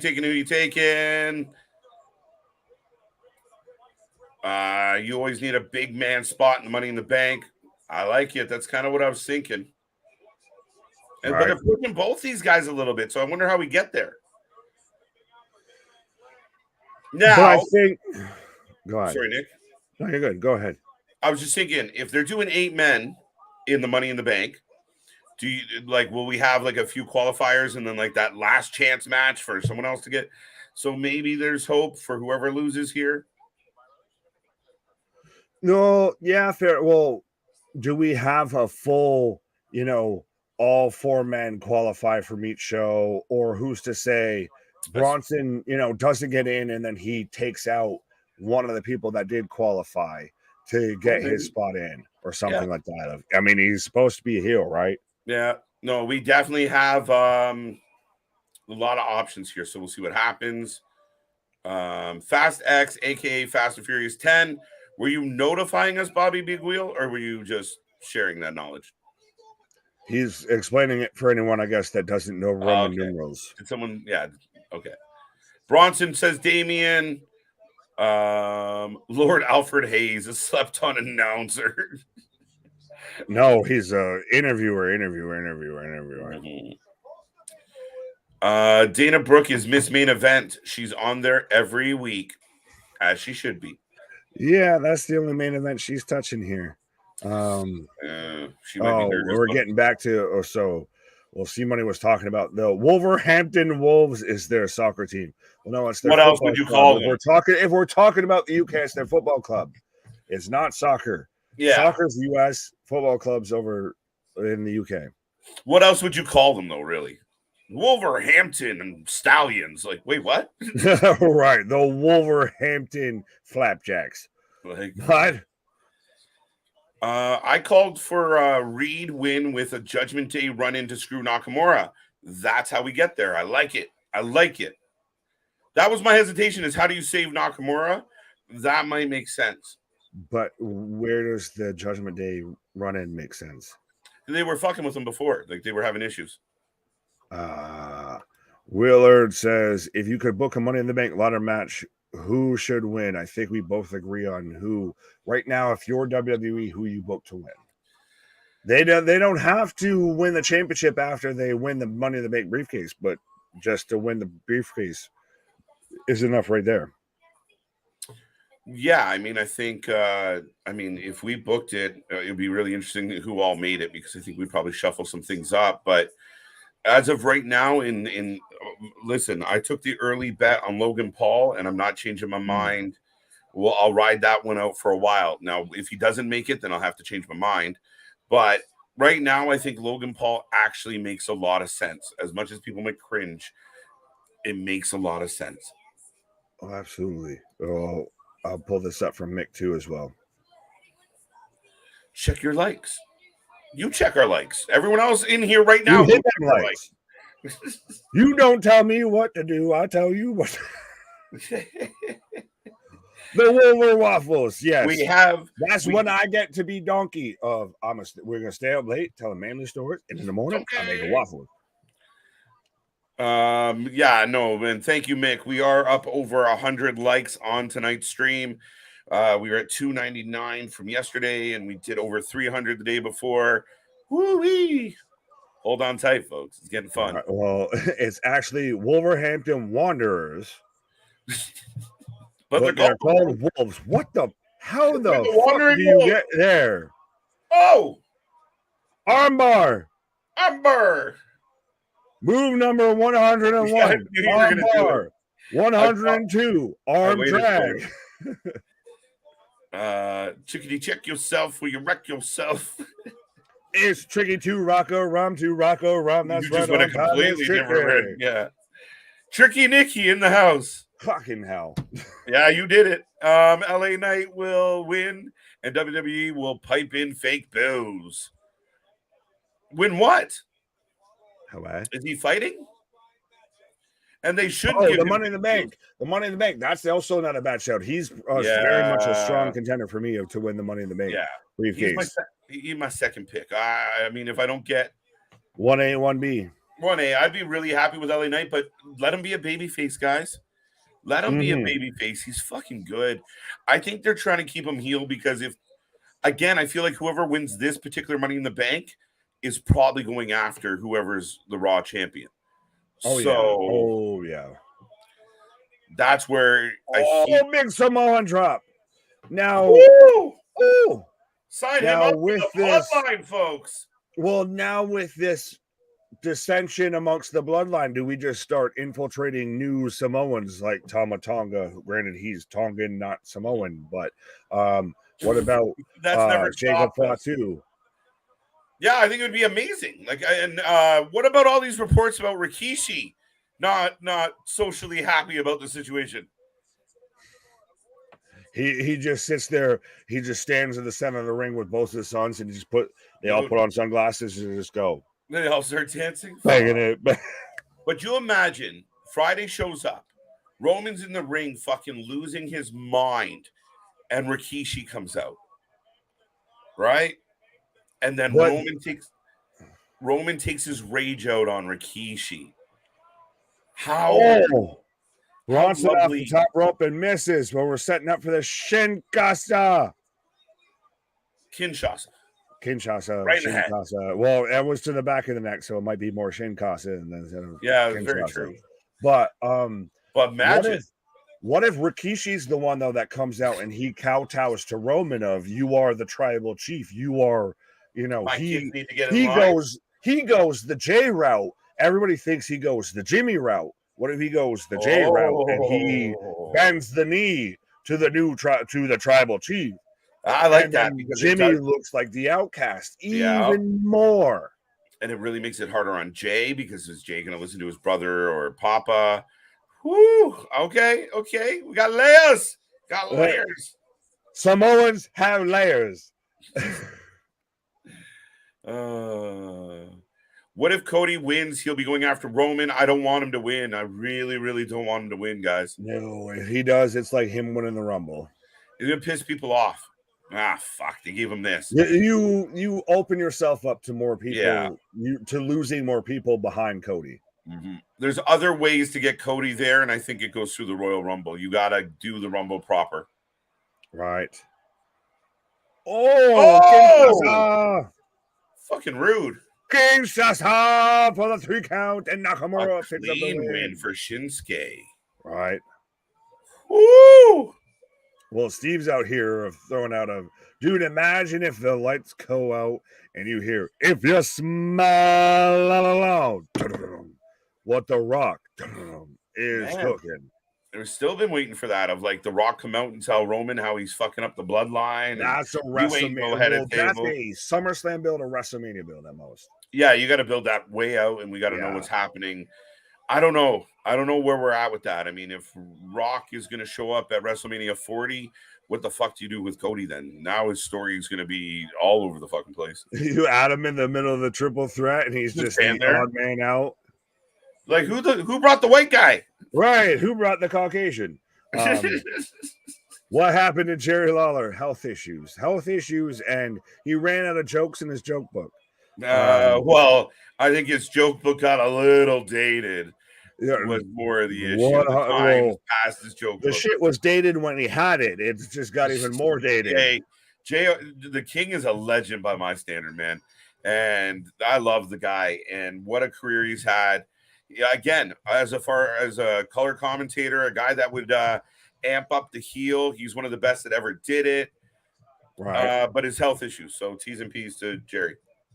Absolutely. Bring back JBL again and the King to commentary. No, you don't need them on Friday Night SmackDown, Mago. Mago. I don't love JBL on commentary. He's a little rough in the stuff here.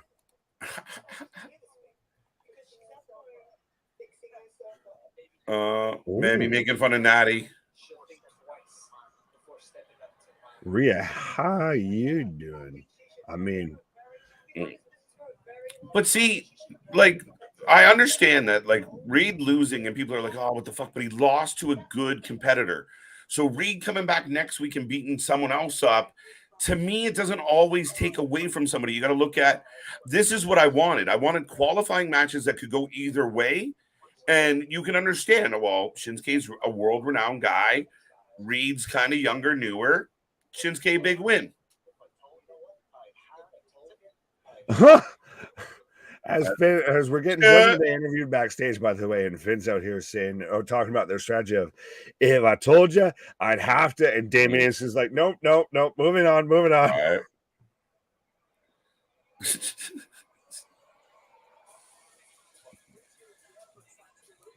It'll be WrestleMania 50 season. Everyone will still be waiting for Roman versus Rock. You could do it at WrestleMania 41 with no belts involved. Oh, I don't know. That feels 41. We don't even know where 41 is at this point. We're already like, no, that sounds too right. I don't know. I don't know what you're gonna fucking do with this situation. At 39. To me, was a missed opportunity, but you can't control if The Rock doesn't want to come. Yeah. Well, he went back to Vin Diesel faster than he went back to Vinnie Mac. So Roman tricks The Rock with, it doesn't matter.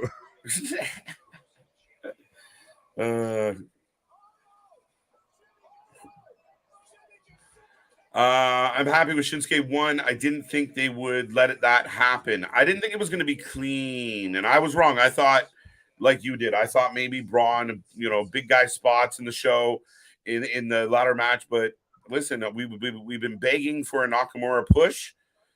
This will be nice. And if Nakamura happened to win it and he was chasing around Seth, I'm okay with that too. Oh, absolutely, absolutely. Well, Seth Nakamura match, that you're telling me that that's not going to be a fantastic match, and have we seen that match either? That's the thing. I feel like we've had to have Seth and. Well, we may have seen it in a throwaway, but I'm saying we've never seen that in a prominent serious. Yeah, you're not wrong. No, I like it, dude. I mean, that's what I love. I know all the bullshit and the preamble around this new title, but I do love the fact that with Seth holding this belt, you have a lot of options. You have a lot of outs. You have a lot of possibility. And every time you write it down on paper, you're like, that looks really fucking good. Yeah, Iron Man could show up and challenge for the belt now because he's Marvel. Captain America could show. No, I get what you're saying. Well, unlike AEW, to where they kind of blew their load and everybody challenged for the world title at first, of now they have their way to build up storylines and build multiple challengers and different challengers throughout this.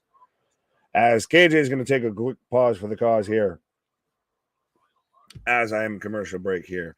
Vince saying, okay, Reed doing the edge thing and take someone for Money in the Bank spot. That's not a bad shout. That could happen. Rumors are floating that Ciampa's there at Raw. Maybe he interferes in the match and does something. Could be, but so does he interfere on behalf of, because I feel like at this point we've got about a half hour left, depending on when we come out of this commercial break, and we've got the main event of Seth and AJ versus two members of the Judgment Day set up for the one match left. So does he interfere? Like, does he join Judgment Day? I don't know. I think that's highly unlikely. Does he interfere and help out AJ or Seth? I feel like that's a little awkward a bit. Of if Tommaso Ciampa is going to return, he's got to be involved with the way. He's got to be involved with Gargano and Indy and Dex and Candice and all of that. And I don't think we've seen that so far. And I don't know if we have time for that to fit on the show and make it make sense. Aren't you just tired of seeing Cody Rhodes and Brock Lesnar in a match? It's the same thing over and over again. It's really not, though, because the first time Cody won, and guess what? They made it make sense. And the second time Brock won, and they made it make sense. So that's the thing. 100% is that, there is nothing but potential to go there, and everything about, it doesn't make sense why it happened. Is Brock effing Lesnar? Like, does it need to make sense when he decides he wants to suplex somebody? Did anyone ever question of why Brock Lesnar did things before? Did they just say, that's Brock Lesnar? Brock Lesnar does Brock Lesnar things.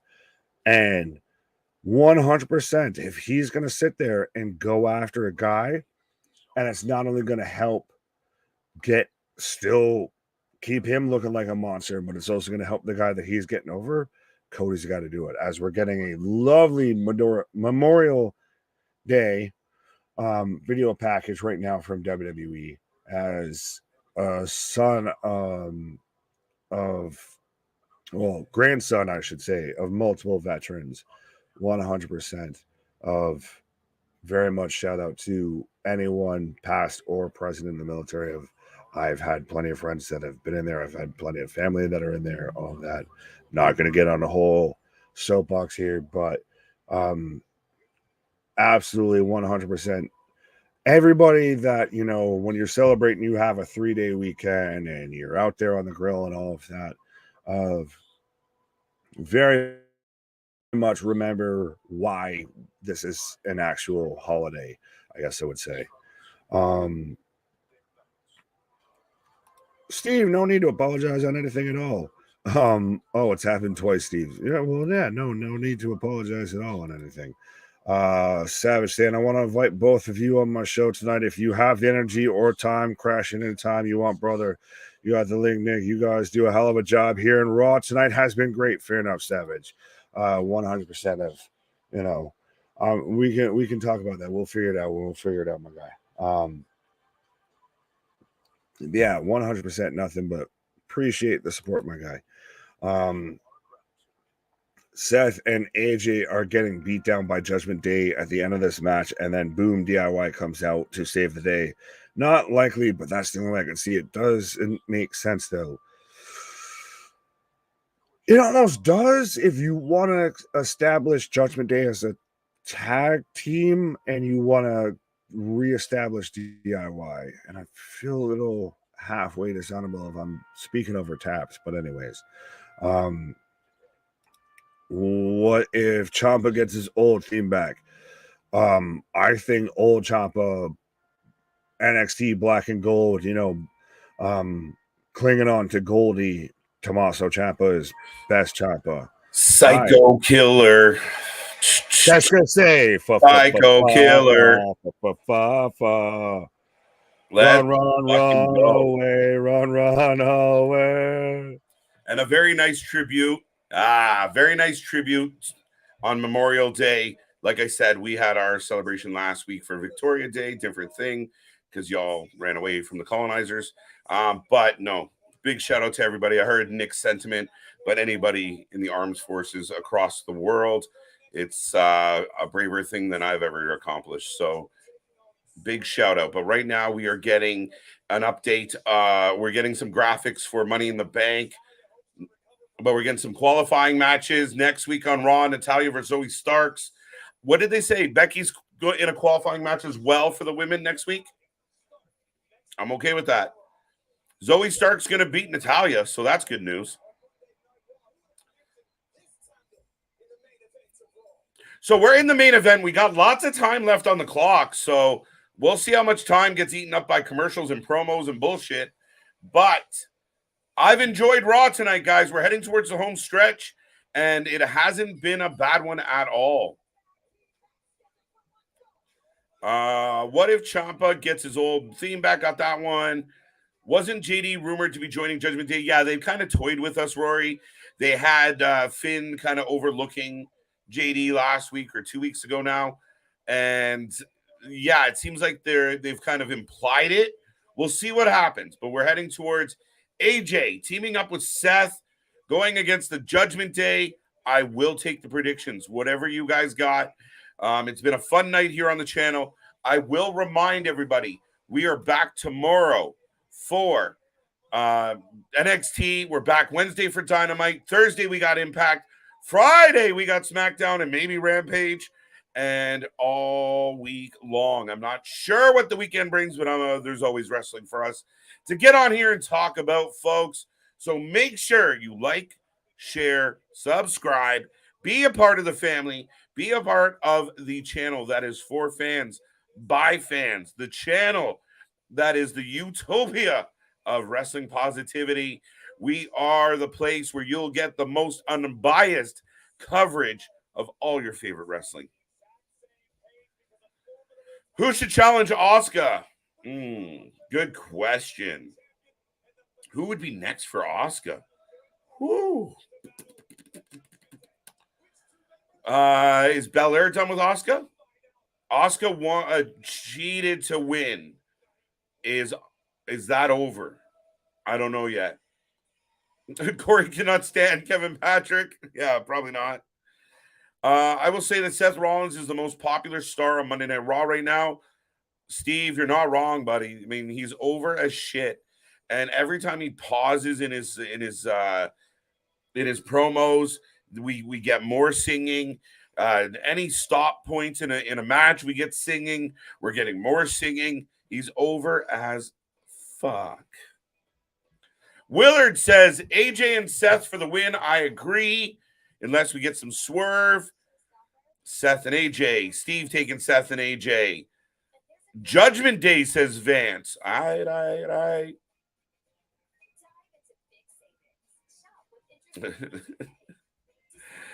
Got Seth and AJ for the win, says Dale. I think I got that one. AJ Styles for the win. Just AJ. Okay. Maybe Judgment Day wins. Michael not fully committal on this one. Katy Perry's back. I got you. Yes, he found his cheetah. Golden Knights Cruise. There you go. Stanley Cup final for the Golden Knights. Wow. Who would have thunk it? Golden Knights were a favorite going in. They had a good season, solid team. Wow. I don't know what the championship's going to hold this year, guys. Florida has been on fire. They've won tons of one-goal games. They should be extremely proud of surprising the entire hockey world. I'm all for it. Let's go. Maybe not the most likely of opponents, but it should make for some really good hockey. And you know what? At the end of the day, Dallas had a good run. Jamie Benn's cross-check and suspension was a bad mistake. And as a Leaf fan, I've been witness to what suspensions can do to a key player on your playoff run. Right, Nazem Kadri? Thank you. But, I think Vegas earned it. Can't say much. Seth wearing the Cody Warrior. Yeah, everybody just kept their Saudi gear for tonight. The Nuggets won. Did they win? I don't know. Are you going to stream GCW Tournament of Survival? It is definitely on the docket, Damien. We were looking at it earlier today and talking about it. There's a good chance that will be covered. I also believe, I don't want to say it, but there's a couple things. We'll talk about it. JD for the win. Okay. Taking the heels. Aaron taking the heels. I picked Judgment Day, so Mick's going Judgment Day. I like it. Seth and AJ from Bobby Big Wheel as well. So Bex and Seth haven't changed in 2 nights. It's true. That's the visual. Seth was here earlier in a nice suit, so he did take it off but put it back on. Don't forget that. Pardon me, folks. There it is, Mark. There you go. Yes, it is. I love the Crockett Cup. I've been on the record many times on this channel that I'm a huge fan of tag team wrestling. Last year's Crockett Cup was one of my favorite things.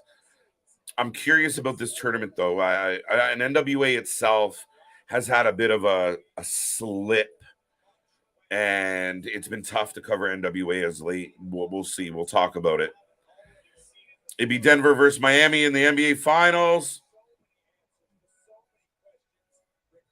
Now we're just getting all the news coverage. So when I said we had lots of time, we're eating into it. So we've killed 5 minutes effectively. AJ Styles, Seth Rollins for the win, says Damien, as Judgment Day are coming down to the ring. Seth and AJ for the win, says Steve as well. Welcome. Finn, Damien, and Dom versus Gargano, Loomis, and Ciampa. The Way versus the Judgment Day. Down by the bay. Play with some clay. They just Mayday. Okay. The Way versus Judgment Day, maybe. And Rhea Ripley looking like $1 million. I've got Seth and AJ for the win here. So a lot of people leaning towards Seth and AJ. What I found interesting was Seth and AJ didn't seem like they were, I wouldn't say not getting along, but they seemed like they, there was a bit of bickering going amongst these two. But it doesn't make any sense for some angle to come out of, like, Seth and AJ get mad at each other. And what? We got a one-time, Adam Pearce had to make a phone call to get permission to have a SmackDown star on Raw. And I know people are going to freak out. Oh, the draft is done. The draft is over. To the credit, they gave us that moment where Adam Pearce was on the phone saying, wait a minute, can we do this? He doesn't belong here. He's supposed to be on SmackDown. Do I love the crossover? No. But at least I got this. I got the phone call. Maybe I'm easy to please. 103.84 Heat win. Welcome to Miami. There you go. 15-minute main event. Yeah, it looks about that now. We've kicked it off. Hopefully we stay away from commercials for a while. And the Judgment Day are in control out of the gate on Seth. Do you mean Dum Dum? Yes, Dum Dum. Oh, look! I like it. I like it. Seth slides out, puts his arm around Rhea, gets a pop for it. Damien chases Seth. And this is why people are fucking loving Seth right now. Period. Heat did win. Okay. Congrats to the Heat. NWA lost their talent to AEW, Ring of Honor, and Impact. Yes, but there was a time that NWA was keeping the talent from AEW, Ring of Honor, and Impact. There was a time where, look at Nick Aldis, right? When people stop having faith in what you're doing as a directive, and I think Billy Corgan has lost some of those wrestlers that wanted to have that studio wrestling environment, that classic wrestling environment. It's got a little weird. We got a gimp running around. True story. Go check it out. So it's tough. It's tough. I was a big fan of NWA, and it just Billy, needs to smash something else other than pumpkins to get this one right. Seth Rollins is a cartoon, a caricature. C Money. I think he's more accurately described as a caricature. No, Rollins is great. And yeah, he's over the top. Again, I feel like it's Seth Rollins. It's Tyler Black turned up to 11. That's what we love. We get the hot tag to AJ. AJ in, swinging. Basement forearm. And he's fired up. The crowd's not bad. A little bit of buzz in the ring, or in the arena right now. Wow. Killer backbreaker by AJ. Now, he has history of Finn Balor, of course. And Judgment Day, for that matter. Big elbow to, chop. Seth with the knee. Sling blade. Nice action, guys. Blind tag. Did the ref even see that one? All right, okay. I like what they're doing, guys. I like what they're doing. Dominic getting involved. AJ got him by the throat. Rhea giving him shit. And Damian Priest just says, goodbye, AJ Styles. You can go lay over there. Now we're going to go back to commercial, are we not? Fuck. All right, so we're getting a commercial break with about 11 minutes left on my clock. Don't know if we're going to have any bleed over tonight, but looks like we got about 11 minutes here. Seth, yes, such a good spot there. Listen, the action out of the gate's been good. And I will say what we've got in ring tonight for Raw has been pretty solid. Pretty solid matches. Yes, the women's Fatal 4-Way ended very clunky, very sloppy, but the match was okay. We'll see what else. But wait, KJ, is AJ to join the Judgment Day? Lucas. No. He's got the OC waiting on SmackDown for him. Becky and Seth, I hope they at least change their underoos and ankle socks.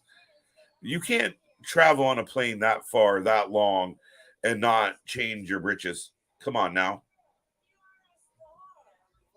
That reminded me of HBK and Melina doing that back Survivor Series 2006. Oh, the arm. Yeah. No, I like that, Rocco. It was a good spot. Rhea yells at Seth, get in the ring. Classic. I like it. C-Sign says, Rhea, be our mommy. Yeah, amen. That lineup would be quite extensive, Dale. AJ going to turn on Seth, I think. I don't know, Aaron. To me, it doesn't make sense. And it does. How do you pull it off? What do you do? How do you continue the storyline? And why would you create a storyline between two people on opposing shows? I know what everyone else out there is going to say, so I really hope they don't do it. I really hope they don't do it. What else are we doing? What else are we doing here? Folks, we are in a commercial break. I know I've said this a lot, but make sure you've clicked that like button. We are up over 100 likes tonight. That's 3 streams in a row over 100, so we appreciate it. We are back tomorrow. NXT, we get Gigi Dolan against JC Jane in a weaponized cage match. So we're getting a little bit of TNA lockdown for everybody. It's going to be fun. But come on back, then Dynamite. We'll get the fallout from Double or Nothing. We'll see. We've already had Jericho Soraya against Cole and Britt. I really hoped that Adam Cole was done with Jericho, but as we know, Jericho's stories tend to go longer than they should. Here's another beautiful example, and I'm just worried that he's going to suck all the clout out of Adam Cole before he gets free of Jericho, as Jericho's done with just about everybody. What else? Thursday, we got Impact. We're getting the fallout from Under Siege. What an insane night that was at Under Siege.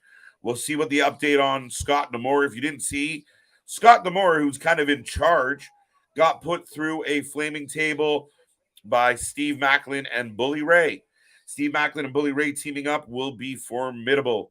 Then Friday, we got SmackDown. We got Rampage. And as people have already pointed out on this chat, there's always wrestling to watch. We're here just about 7 days a week, most weeks, folks.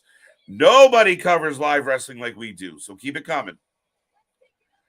AJ just got thrown by Priest. He got popped. Boston. KJ, I think they have used all 3 hours of Raw the way they should. Should be every week. Do you agree? This has been the best Raw I've seen in a while. Woo. You know what? Considering they've been on what I would feel was a bit of a lull in the Raws that we've been getting, guys. Yeah, I think all 3 hours had something worth watching. And I always gauge, part of how I gauge the quality of the wrestling we're watching is my energy, is how me and Nick are feeling as we're rolling through the show. If we get to the end of a 3-hour Raw and we're still kind of, calling the action into it, it's probably been a good Raw. If we're heading towards that door feeling sleepy, it's probably a typical Raw. I would argue that this has been one of the better Raws. I'm kind of on the same page with you. I've liked it. And you're doing good things, like you get 2 qualifying matches. You built up a couple teams tonight. You've done really good work. I think overall, Rhea and Dominic are getting the boot. And Seth is just messing with Rhea. Makes me feel like something's afoot, guys.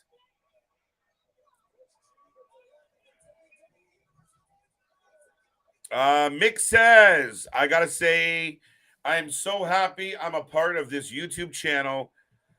I've always be here every single week. Mick, we appreciate the love. We appreciate the support.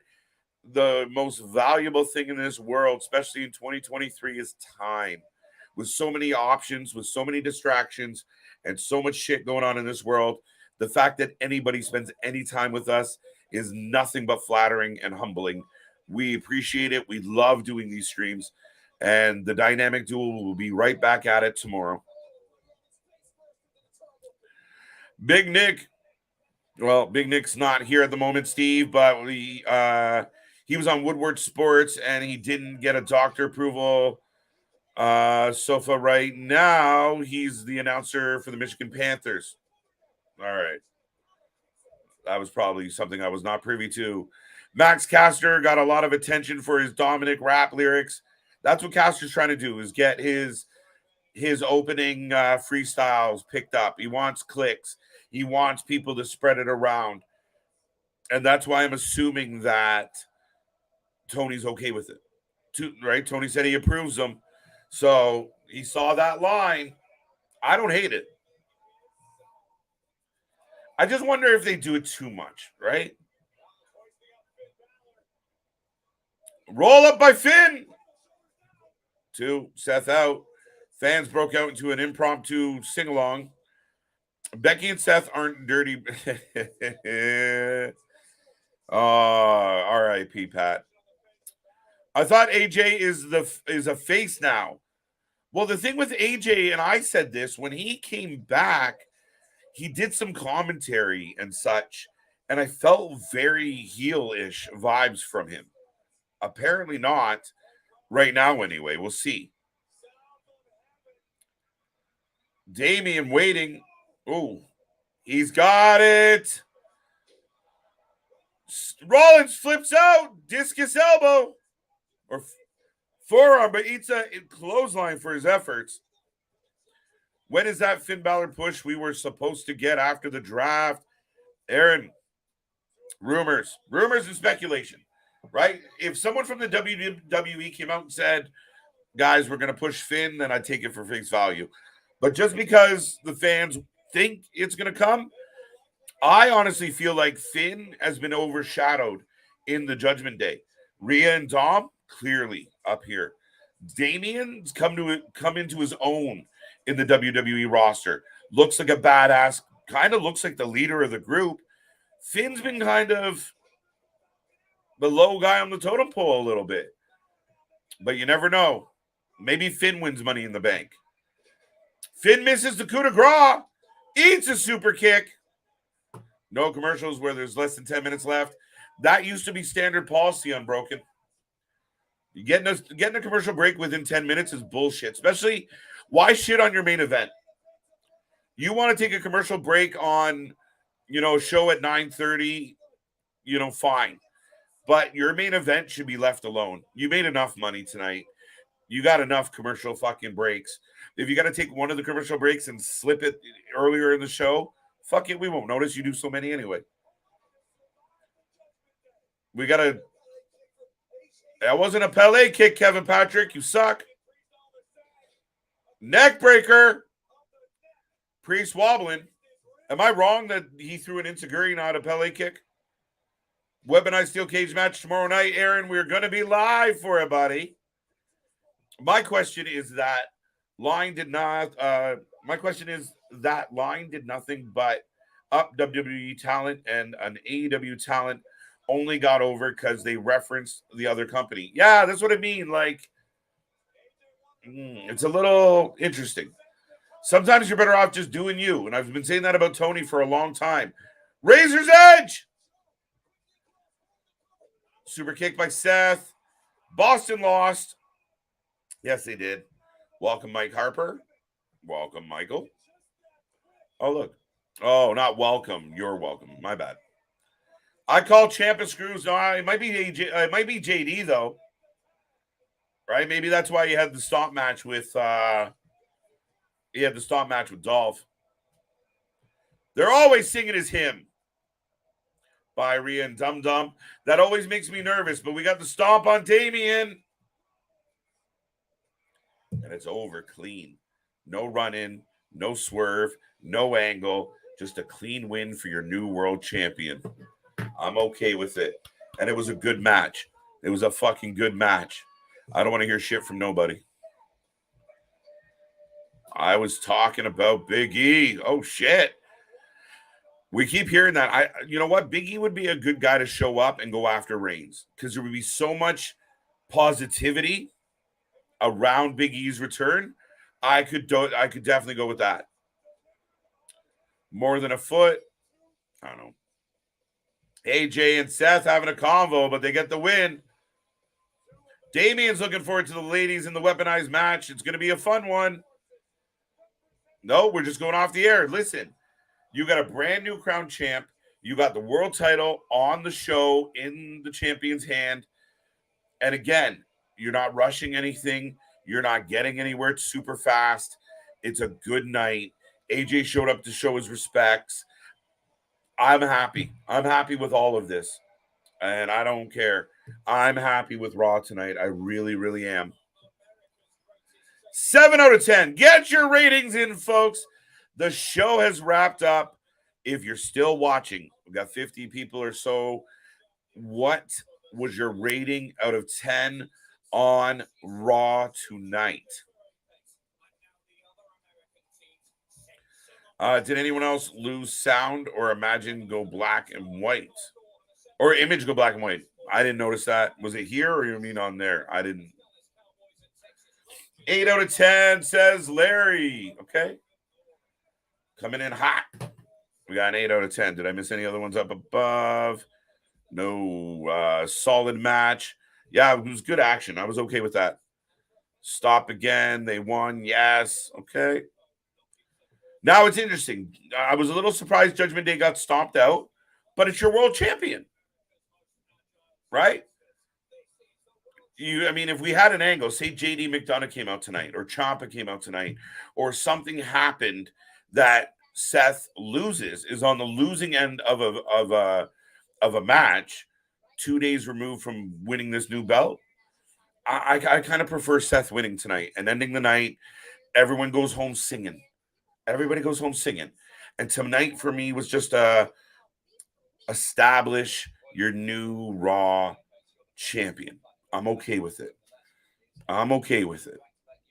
Will almost make the Money in the Bank. Could be interesting to see. No, wasn't he already in a ladder match, Smile Mark?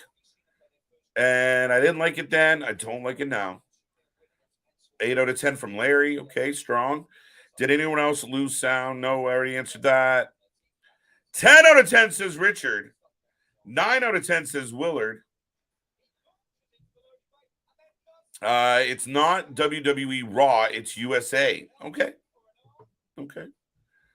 17 out of 23 says C Money, just because it's funny. 2 out of 10 because Ronda won. Chris. Oh, my man. The world's biggest Bailey fan, not happy tonight, for sure. Mick thought it was 100% awesome. I give you that. Wow. Boston going 9 out of 10. Feeling it. 8.5 out of 10. I like it, guys. This is a good sign. A great start to the week. Bobby says 9.5. Boys. Woo.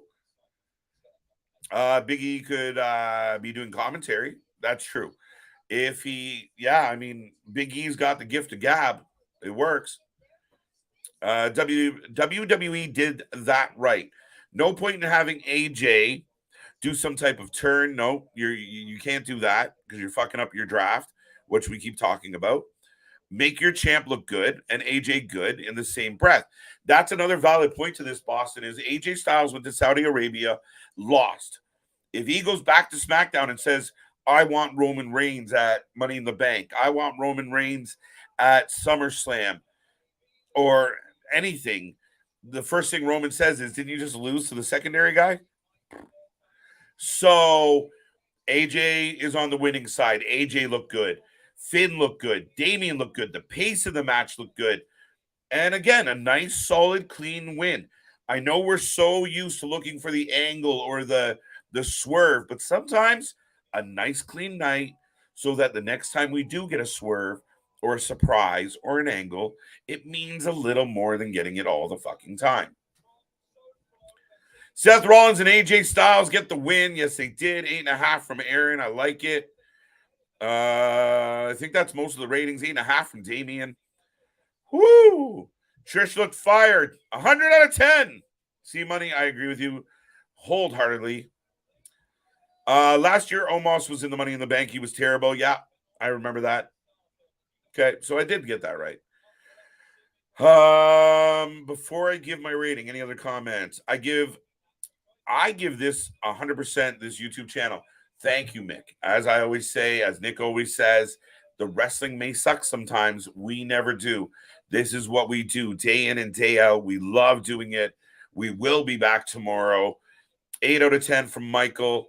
7.9. Bash, give it the 0.1. What are we holding out the 0.1 for? What am I going to give tonight? For a Raw, I'll give it an 8. I was leaning 7.5, but I really like how it all came together. As I said, I felt like every hour had something worth watching. Shinsuke and, and again, it doesn't have to be, mind-blowing spot fest. Everyone's getting, destroyed. Straight up matches. We got straight up winners. Not a whole lot of bullshit. We got a little bit of, shine or heel heat from JD. We got a little bit of love for the, Indashir. They're starting to look bad, have a presence, a badass, and have a presence. The whole thing with the tag titles was wicked to start the show. KO is outstanding. Sammy's over as fucking anything you can imagine. Alpha Academy did good tonight. Maxine with them like this, it kind of works. Forget the Maximum Male models. Let's just pretend it never happened. Yeah, I'll go 8 out of 10. I'm okay with this tonight. I'm curious to see how the reviewers come up with their opinion on this one. But yeah, I was okay with a lot of what I saw tonight. Becky Lynch versus Sonya Deville next week in a Money in the Bank qualifier. Becky wins. Zoe Stark wins. That's going to be a big story going into Money in the Bank. Becky wants this one, and I think Becky's going to get it. But I think she's going to have to go through Trish and Stark to do so.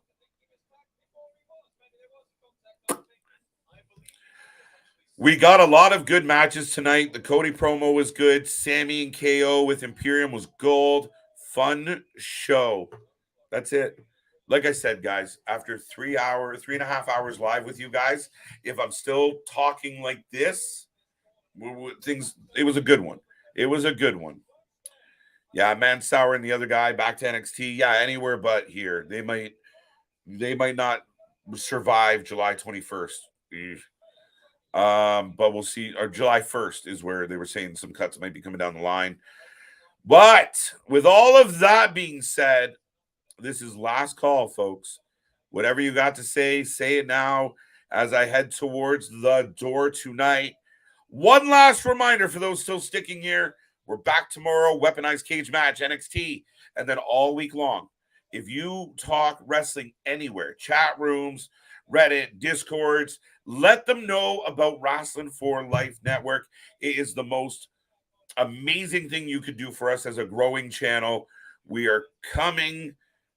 I got thrown off by the comment there.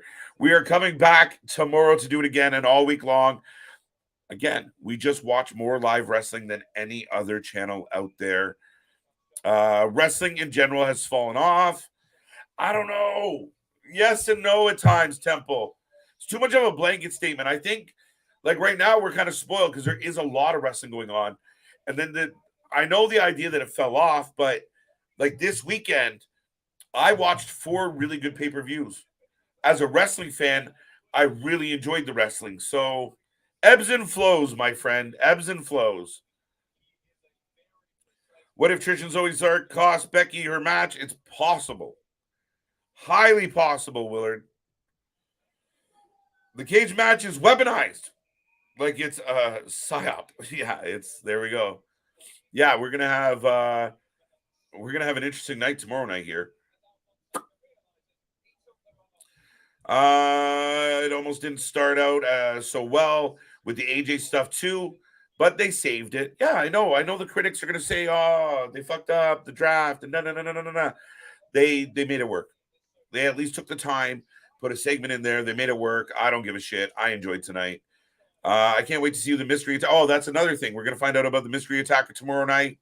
And we'll find out who wants Carmelo Hayes' belt next. That's it.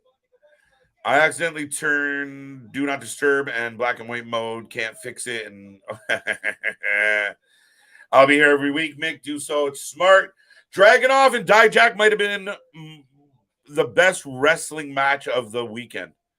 It was fucking outstanding. It really, really was, Temple. I don't disagree at all. I was totally, like I said, I saw fan ratings. Nick shared something where overall NXT got like a 9.6 and the AEW got 6.65. I mean, that's crazy. But it was a really, really good NXT pay-per-view. But, ladies and gentlemen, with all that being said, I'm going to stop yelling in your ear this evening. Make sure you go check out all our links below. We're on Instagram, Discord, TikTok. Go check out our TikTok. Luna Havoc's building our TikTok, and I'm having fun with all those head games. I've never done it before, so it's kind of funny. But we're on Instagram. We got more coming your way, more interviews, more stuff that you guys can dive into. We haven't done a whole lot of original content in a while, but more is coming back. So like, share, subscribe. Thank you on behalf of Big Nick and Mr. Every Night, KJ White, the Iron Man of YouTube. I thank everyone for being a part of this. We will see you tomorrow. I will see you on the flip side. Good night.